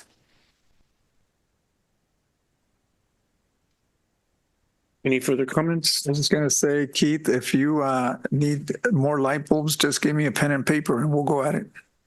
Okay. I got a napkin. So if you're looking for direction, I believe I see a consensus on going with the roundabout, and then we might at a later point tweak it so that we can look at either parking and or other issues. Is there anybody that objects to that? It's got direction, right? What's the push back direction? So do we need direction other than? No? That's fine. So the council's direction is that I'd like to proceed with the roundabout. Right. We currently do not have any other direction with regards to public meetings or lights or anything like that. Those will come later if you so desire. Okay, dokie. All right. Well, thank you very much. Thank you, Jonathan. Thank you. All right. We will now move on to item E4. Response to Madera County Grand Jury Final Report titled 2324-06. Thank you very much, Mayor, members of the council. The city clerk reminded me not to leave because my item was next. Thank you, city clerk. Okay. You can give me a second, council, while I share my screen. The item before council this evening is, as the mayor had indicated, is that this is the city's response to the grand jury's report regarding the golf course. This is the second consecutive years that the grand jury has spent time examining the golf course. For convenience, I attached last year's report to the council agenda, and the report itself is titled Response to Madera County Grand Jury Report. The number, City of Madera fails to enforce the golf course contract requirements, Madera Municipal Code revisited. It's revisited because, again, they did examine it last year. So on June 12th, the grand jury issued their report. The city does have 90 days to respond. Within the city's response, the grand jury identified multiple individuals. The required responses from the city council, they invited responses from numerous city staff, including myself. What staff is proposing this evening is that the council serve as the response for the entire city, including all individuals and committees that were invited to respond. So council does have 90 days. So at the end of this presentation, staff is going to be making a recommendation that council approve the draft responses that are before council this evening. However, that's not to say council has to act this evening. If council so desires, council always has the option to direct staff to modify any of the language we have included. You can direct staff to go back and we can bring it back to the next meeting, so we do have additional time.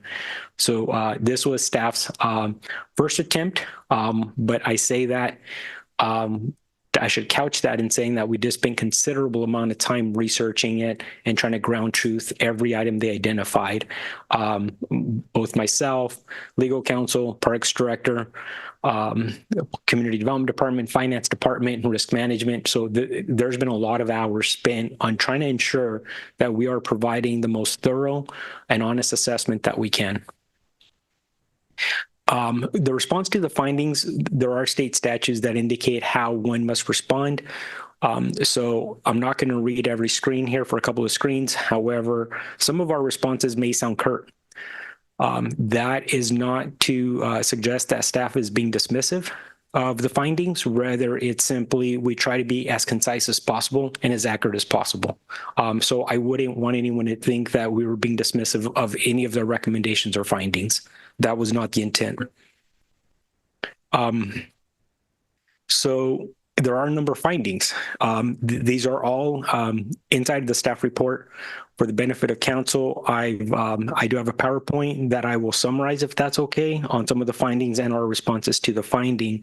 So finding one by the grand jury, and there are a lot of acronyms. So MCGJ is Madera County Grand Jury. The Golf Course Advisory Committee, throughout the documents referred to as the GCAC, I think is the acronym. There's a couple of others. So finding number one by the grand jury was that the city established the Golf Course Advisory Committee to inspect, discuss, and report monthly to the city with findings and recommendations about the golf course. The golf course is MMGC, Madera Municipal Golf Course. Staff's recommended response is that the city disagrees partially with this finding. The reason for that is that the Golf Course Advisory Committee does not report its findings monthly, rather it's annually. And so it's not that staff disagrees with their finding completely. However, there is a distinct point that must be made that it's annually, not monthly. And this was discussed by council at the June 21st meeting in 2023. The finding two, the grand jury finds there is no current inventory list of city-owned personal property and fixtures located at the golf course. Staff, we wrote, the city agrees with this finding. However, there is no list of personal property, as all city-owned property not part of the physical structures was sold to SGM when SGM began leasing the facility. This goes back to 2009. That resolution that council adopted was attached as part of the response. Additionally, a list is not needed for insurance. It is not required to ensure content values. And staff continued response two by saying that the property was appraised for the city's insurance program in 2023, and the appraisal determined scheduled values for real property and personal property as defined by the policy documents. So again, city staff agrees, but that's because the list is not needed and it does not exist because the city does not own personal property at the golf course. We own real estate, not personal property. Finding three by the grand jury is that after 13 years, so the grand jury finds that after 13 years, the city has enforced one section in the lease by requiring SGM to pay the 2023 mandatory annual USGA report, which was received in August 2023. The city wrote, the city partially disagrees with this finding. Rather, the city has enforced multiple sections of the lease agreement. Council may recall the lease agreement is rather lengthy. There's a lot of sections. So we believe we've enforced multiple sections, not one section. And the city does acknowledge that the report was not the USGA report was not previously submitted. That item has been discussed in front of this council, and it was required and it was submitted in 2023, and the city has requested the 2024 document, and SGM is working on that now, I'm told. Finding four, the grand jury finds that the city's Parks Department, PCS stands for Parks and Community Services, which for short is Parks, has failed to inspect inventory or comment to the 2022 consultant's 96-page ADA report evaluating the conditions at the golf course. The city disagrees with this finding. There has been no final ADA report. The report reference was an internal working document and not a final report. This report is still in the process of being completed. A second public comment meeting was recently held regarding the draft document on June 18th of 2024. Final edits and recommendations from the consultant will be incorporated prior to the item being placed on the city council agenda for consideration of adoption. So if you go back to the finding, it's that the city Parks Department has failed. However, it's a draft report. That report has not been approved by the city council. So again, it's an internal working document. So Parks has not, because the report's not finalized. Once the report's finalized, we'll take appropriate action, but that action is going to be at the direction of city council. And this just summarizes what I said. The second sentence here is important. It states, it should be noted that not all findings result in physical changes to structures or facilities, but may be addressed through individual accommodations with persons who have disability. Additionally, the city will follow all ADA law regarding requirements to make facility changes. Finding 5, the grand jury finds that the city has failed to understand the lease and series of 9 amendments that have generated confusion, hindering the orderly exercise, reasonable oversight, and enforcement of the golf course tenants, maintenance, and capital improvement obligations. The response is the city disagrees with this finding. The finding is it's a subjective statement.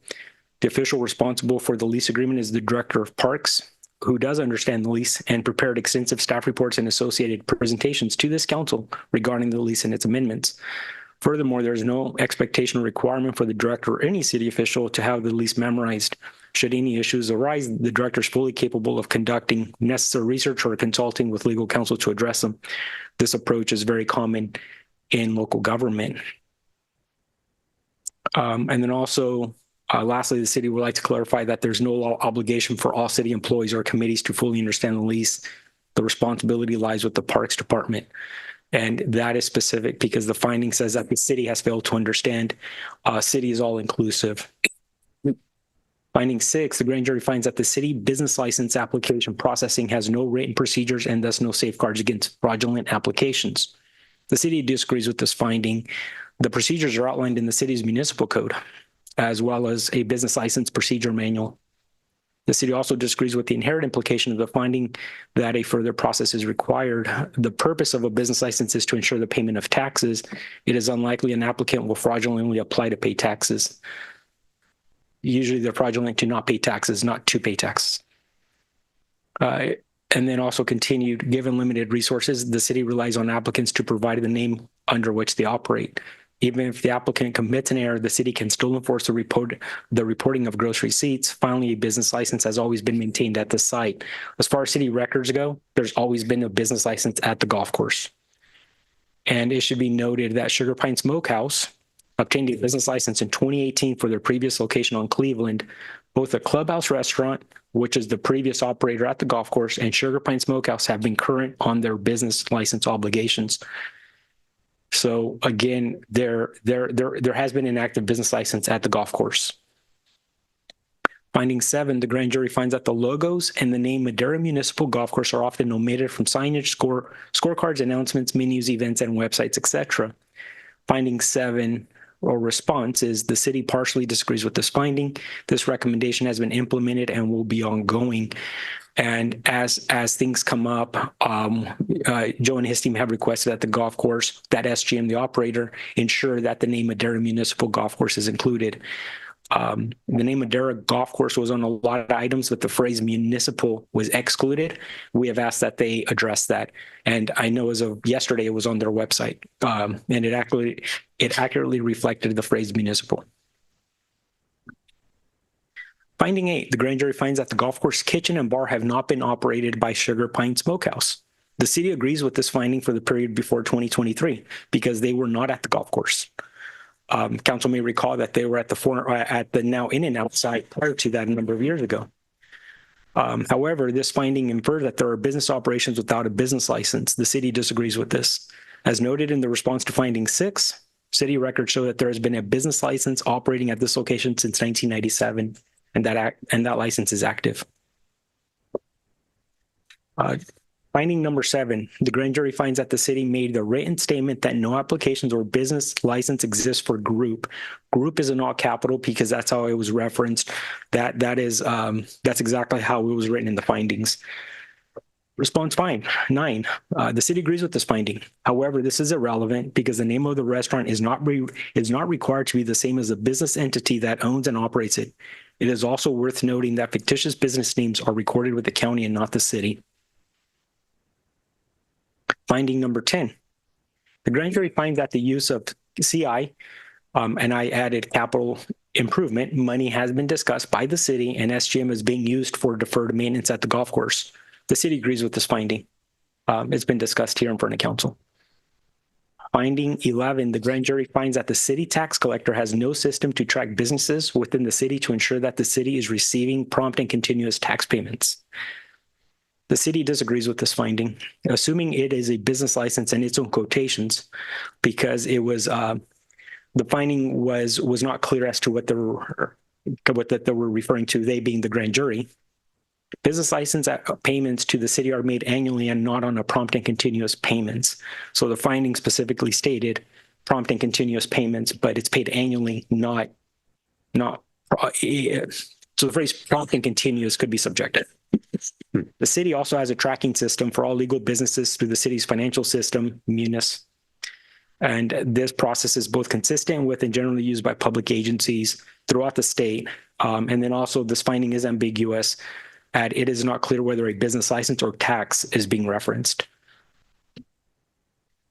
Finding 12, the grand jury finds that the city has had discussions about writing one coherent consolidated golf course lease with SGM. The city agrees with this finding. This has been discussed. However, to the extent this finding implies that the lease is not coherent, the city disagrees with this finding. Finding 13, the grand jury finds that the city has repeatedly failed to ascertain or confirm the true identity of SGM's purported subtenants at the golf course. The response is the city agrees with this finding. However, as noted in the city's response to finding 6, the city believes this finding is irrelevant, given that the parties who have operated the golf course restaurant have met their annual business license requirements. Finding 14, the grand jury finds that SGM appears to have 2 subtenants, Smokehouse for the food service and the undisclosed bar operator group. The response, the city disagrees with this finding. With regard to the bar operator, the finding is not clear as to what public agency has not been disclosed. The operator's name and the assertion of appearance is subjective. The entity responsible for maintaining, supervising, and enforcing alcohol licenses is ABC. By the state statute, the city has no jurisdiction to regulate alcohol licenses. Furthermore, if this finding is referencing disclosure to the city, note that the lease does not require disclosure to the city. Notwithstanding, the city, we have reached out to SGM, who has stated that they only have one subtenant, Sugar Pine Smokehouse. Grand jury finding 15 finds that the interim fire marshal recommended that the golf course be brought up to both the ADA requirements and that the city building code due to serious violations. The response is the city disagrees with this finding. As noted previously, there is no final ADA report. So again, that report is an internal working draft that has not surfaced to council. Additionally, the draft report presented to the council on May 1, 2004, attached to the staff report as Exhibit B, does not use the term serious violations. Instead, it merely suggests a number of improvements that should be implemented when and if major upgrades or repairs to the facility are ever implemented. So again, the phrase serious violations is not in that report. Continuing, in this regard, note that the building was constructed in 1991. At the time, it was constructed to city standards and state building code standards. However, continuous upgrades to lawfully constructed structures are not legally mandated if the building was originally constructed consistent with the building codes in place at that time. And the building code changes every 3 years. Hypothetically, there are a lot of buildings that do not comply with the most recent building code. Most buildings probably don't because they're built a while back. However, the state code does indicate when buildings have to be brought to code when there's remodeling happening. So again, the golf course clubhouse was built in 1991 to those standards. Finding 16, the grand jury finds that the city has failed to ensure that its tenant and subtenants at the golf course have performed their daily maintenance obligations under the lease. The city disagrees with this finding. This is a subjective statement. However, the city reviews the facilities on a regular basis, and primarily because it's objective, and that's the challenge for us. That completes the 16 findings. There's another 16 recommendations, and we have to provide responses in a similar fashion, and then we have to identify timing or if those findings will be, or if those recommendations will be implemented. So recommendation 1, the grand jury finds that the Golf Course Advisory Committee continue to its monthly oversight of the golf course. Response, this recommendation will not be implemented because it is not warranted or it is not reasonable. In addition, the advisory committee does not provide oversight as part of its duties. Instead, the city staff provide oversight and will continue to do so. Recommendation 2, the golf course recommend that the city create an inventory list of property and fixtures it owns at the golf course within 90 days of the publication of this report. Response, the recommendation has been implemented. The city has an inventory list for property. Again, the city has an inventory list for a property, not personal property at the golf course, because the city does not have personal property at the golf course. Recommendation 3, the grand jury recommends that the SGM continue to provide the mandatory annual USGA advisory reports. The response, the recommendation has been implemented. Council did receive the 2023 report, and staff has already requested the 2024 report. Recommendation 4, the grand jury recommends the city have the Parks Department physically inspect and provide a written report to the City Council on each observation noted in the 96-page ADA Consultants Golf Course Report within 90 days. The response is this recommendation will not be implemented and it is not reasonable. The draft ADA report is not completed and is in draft form and is not anticipated to be completed within 6 months. Further, the report is as to the entire city, and implementation will be prioritized based on need and, quite frankly, at the direction of council. Recommendation 5, the grand jury recommends that the city assign a person or department responsible for following up on all contracts to determine contractual obligations and to enforce violations of required performance. Response, the recommendation will not be implemented because it is not warranted or it is not reasonable. Moreover, there are a substantial number of contracts within the city. The city departments are required to monitor and determine contractual enforcement. And again, the recommendation is all contracts. The city has a lot of contracts with a lot of different vendors. Recommendation 6, the grand jury recommends that the city enact written procedures for reviewing and processing business license applications. The response is this recommendation has been implemented because, again, we discussed the written procedures above in findings 6 and 11 that the city already has this in place. Recommendation 7, the grand jury recommends that the city correct the omission and take action to either enforce this lease requirement or delete the requirement. The response is this recommendation will not be implemented because it is not warranted or it is not reasonable. Primarily as well, the city wants to provide additional information. We are unclear as to what's being referenced. It says, well, council can read it. It's just, we're simply unsure in terms of what they were talking about. Recommendation 8, the grand jury recommends that the city require proof of identity of the tenants and or subtenants operating the kitchen and bar and obtain a copy of the ABC license within 7 days. This recommendation will not be implemented because it is not warranted or it is not reasonable. And again, the entity responsible for maintaining alcohol licenses is ABC, which is a state agency, not the city. As to the kitchen, it is not a requirement of the municipal code or employees to complete ABC training for liquor sales and handling, nor is this a requirement of any land use entitlement, for example, conditional use permit or site plan review. We wouldn't do that to any other business. And I'm not too sure why we would select this business when we don't do it to anyone else. Moreover, neither the lease nor the municipal code require that the identity of tenants or subtenants be provided to the city as proposed by this recommendation. Recommendation 9, the grand jury recommends that the city seek the maximum fines and penalties against group, and against group is in all capital because that's how the report was written, within 7 days. This recommendation will not be implemented because it is not warranted or it is not reasonable. The facility is operated with both a valid ABC license and a business license, so they are operating with proper permits. The grand jury, recommendation 10, the grand jury recommends that the city enforce the maintenance provisions in lease section 16 to require SGM to pay for all deferred maintenance. Response to recommendation 10, the recommendation will not be implemented because it is not warranted or it is not reasonable, and it's also not a requirement of the lease. Recommendation 11, the grand jury recommends that the city enact adequate tracking systems to ensure that businesses are paying taxes to the city. This recommendation will not be implemented. The city already has an adequate system for tracking business licenses for business license receipt as described in finding 11.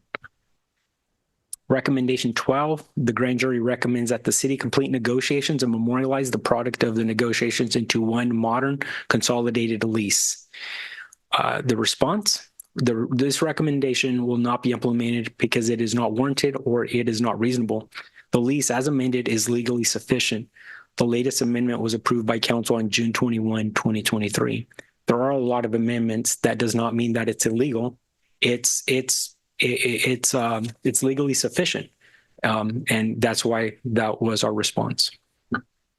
Recommendation 13, the grand jury recommends that the city recognize that SGM has represented its subtenant, a smokehouse, and commence all appropriate actions to determine and correct the subtenant's true identity of the kitchen/dining bar and bar operators. Response, the recommendation will not be implemented because it is not warranted or it is not reasonable. The city has no legal authority to require a business to use a certain name, fictitious or otherwise. Recommendation 14, the grand jury recommends that the city investigate the subtenant discrepancy and take appropriate action. The response, this recommendation will not be implemented because it is not warranted or is not reasonable. Moreover, this recommendation as written provides insufficient information. While the city desires to provide additional information, this recommendation is unclear as to what is being referenced. Recommendation 15, the grand jury recommends that the city and SGM take action to correct these violations and complete the required work to avoid serious potential liability. Response, the recommendation will not be implemented because it is not warranted or is not reasonable. Similar to the previous one, while the city desires to provide additional information, this recommendation is unclear as to what is being referenced. And the last one, the grand jury recommends that the city enforce timely maintenance at the golf course immediately. The response is this recommendation has been implemented. The city will continue to implement this recommendation. And these are things that have been talked about in front of council, as most recently as a couple of hours ago when we were discussing the budget. And council has previously directed staff to allocate funds for the maintenance of the project. So this evening, staff's recommendation is that council review the proposed responses, which are attached to the staff report. And council has the discretion to either approve them or provide changes and staff would go back and we can make those changes. And again, it's simply a note that we do have 90 days and this would have to be turned in by September the 10th. So I say that because we do have time. So there's no pressure on council this evening. If council would like to digest it or consider some alternatives, that's up to the council. Thank you very much. And Shannon, if I left anything out, did I leave anything out? Well, thank you. Are there any members of the public wishing to speak on item E4? Alicia, do we have any Zoom or written comments? We have none, Mayor. E4, thank you very much. We'll close public comment, bring it back to my colleagues for comments and or a motion. I so move to approve E4 as presented. I'll second that. Motion to approve item E4 by Mayor Pro Tem Gallegos, second by Councilmember Montes. All those in favor say aye. Aye. Aye. Any opposed? The ayes have it. Motion passes. Thank you, council. Thank you. Right, golf course galore. We now move on to item F, future agenda items. Excuse me, this portion of the meeting is reserved to initiate new matters and to request updates and to initiate new agenda items. No single item may exceed 1 minute. All votes shall be conducted electronically with the results announced by the chair. If voting is not available by electronic methods, another method may be used by the chair unless otherwise determined by a majority of the council members present. Under this section, the council may take action only on items specifically agendized and which meet other requirements for action. Mayor, if I may, just want to announce for the record that Councilwoman Evans, she left the meeting as of 8:31. Okay, thank you very much. Hopefully everything's okay. Does anybody have any agenda items they'd like to discuss? I have a question. Alicia, you mentioned the Historical Society. They have their 50th anniversary. Would it be appropriate to do a proclamation for them or some other certificate? Yes, it would. I reached out to them to ask if they were going to have any type of celebration in recognition of that, and she has not responded to that yet. Mm-hmm. They just said they were preparing the museum for the 50th anniversary, but they did not mention a celebration of any sort at this time. I believe that the 50th anniversary of anything is important, and particularly for our city. So I'd like to propose that we present this item for a future, put on the agenda for a future date so that we could give them something. Even if they're not going to have a celebration, I think it would be appropriate. Do we have eyes on it? I have no problem with that. I'm good. Okay, any more? But just under the new procedures, just as a reminder, it's presented and then once it's called for, everybody pushes a button, yes or no. So okay, whether or not to put something on the agenda to recognize the 50th anniversary, I guess would be lack of a better word, for the Historic Society. And then everybody would push the buttons, yes or no, and then the mayor would have to announce it at that time. Okay. Councilmember Mejia and Villegas, do you agree? You don't ask. Well, I mean, I'm waiting for a response. You don't. So we have 4 yeses, I believe. And you would need to announce the 4 that voted yes. Mayor Pro Tem Gallegos, Councilmember Montes, Councilmember Mejia, Councilmember Rodriguez, and me, because I don't have a button. So that's 5, actually. We're good? Good. Okay. Mayor? Yes, sir. At this time, I'd also like to see if we can bring back maybe an item for recognizing some of the donors to the 4th of July.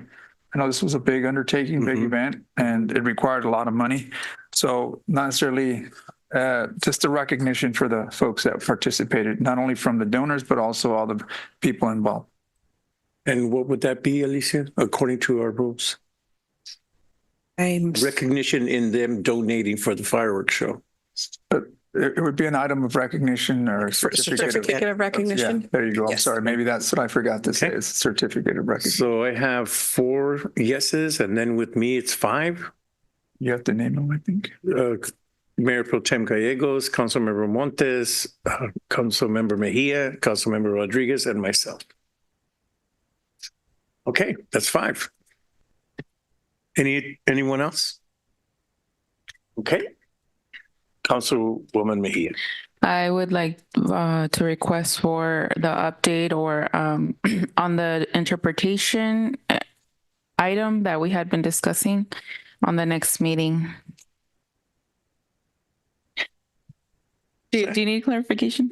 Yeah, in anticipation of Indigenous Peoples Day in October, I'd like for us to discuss or get an update on where we are with the interpretation that we were discussing about it being available here on council. Just because I anticipate a large turnout for monolingual Spanish speakers during that meeting. Yeah, because the interpretation was kind of like the holdup. Yeah. I got 3 yes. Mayor Pro Tem Gallegos, yes. Councilmember Montes, Councilmember Mejia, Councilmember Rodriguez, and myself. So that's 5. Anything else? Okay, we'll close item F. Move on to councilmember reports, councilmember communications, reports and announcements.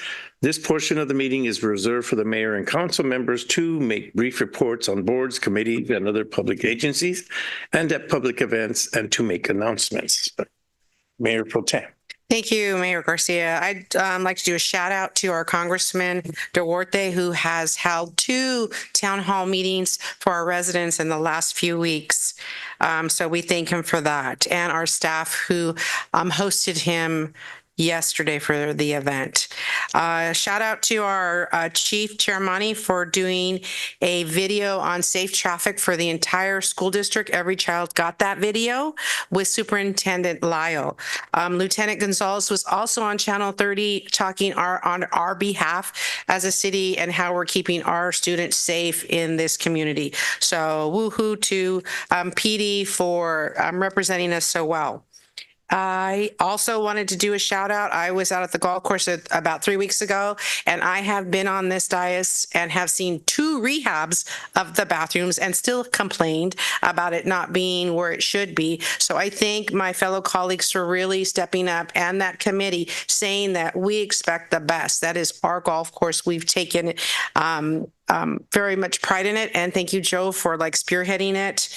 They are beautiful. When we have events, I'm not going to get the phone calls. I'm not going to get the texts and people knocking on my door. Oh my gosh, you've got to do something about those bathrooms. So thank you everyone for pushing that forward, and wait till you see them. City managers just have pictures of almost the completion of it. And it is awesome to see that we are moving forward with great things in the city. That's all, Mayor. Thank you. Councilmember Rodriguez. Yes, thank you, Mayor Garcia. I think everybody said this now. I did have an opportunity to attend the Golf Course Advisory Committee that we held on Monday. At that time and point, I had an opportunity to visit both of the restrooms, which were completed. So again, I think Councilwoman Evans and Councilwoman Gallegos stated that, it's long overdue, and it was great to see that course. And again, that big asset that we have out there, which is our clubhouse, is starting to get into shape. One thing that was discussed, obviously, there was a new HVAC that was added to that. Didn't know this, but that HVAC system that they have, I think there's 6 different HVACs, and they all kind of work in sync. They added one, but it actually kind of it made the other ones work harder. So they figured that out. So that's just something in the works, maybe something that the advisory may bring back to you. That's only one unit of 6 that need to be replaced. We do have 116,000 of that money. I'm assuming that some of that did go not only for the units, but possibly the restroom restoration. We're going to seek that we possibly come back and try to get those units replaced at some point, especially if there's additional funds that are left over there. I think it's important for us to bring that place back up and running. But again, I thought it was amazing to see that the restrooms are finally done. Our predecessors in the past, again, we didn't have the advisory committee to be keeping track of this asset. Now that we do, we want to make sure that we continue to keep it in good shape. And that's all I have. Councilmember Montes. I just want to say thank you to everybody. Nice, long, fun meeting. Hopefully everybody had a good, the second week of school, right? Here. So welcome back to school. Councilmember Mejia.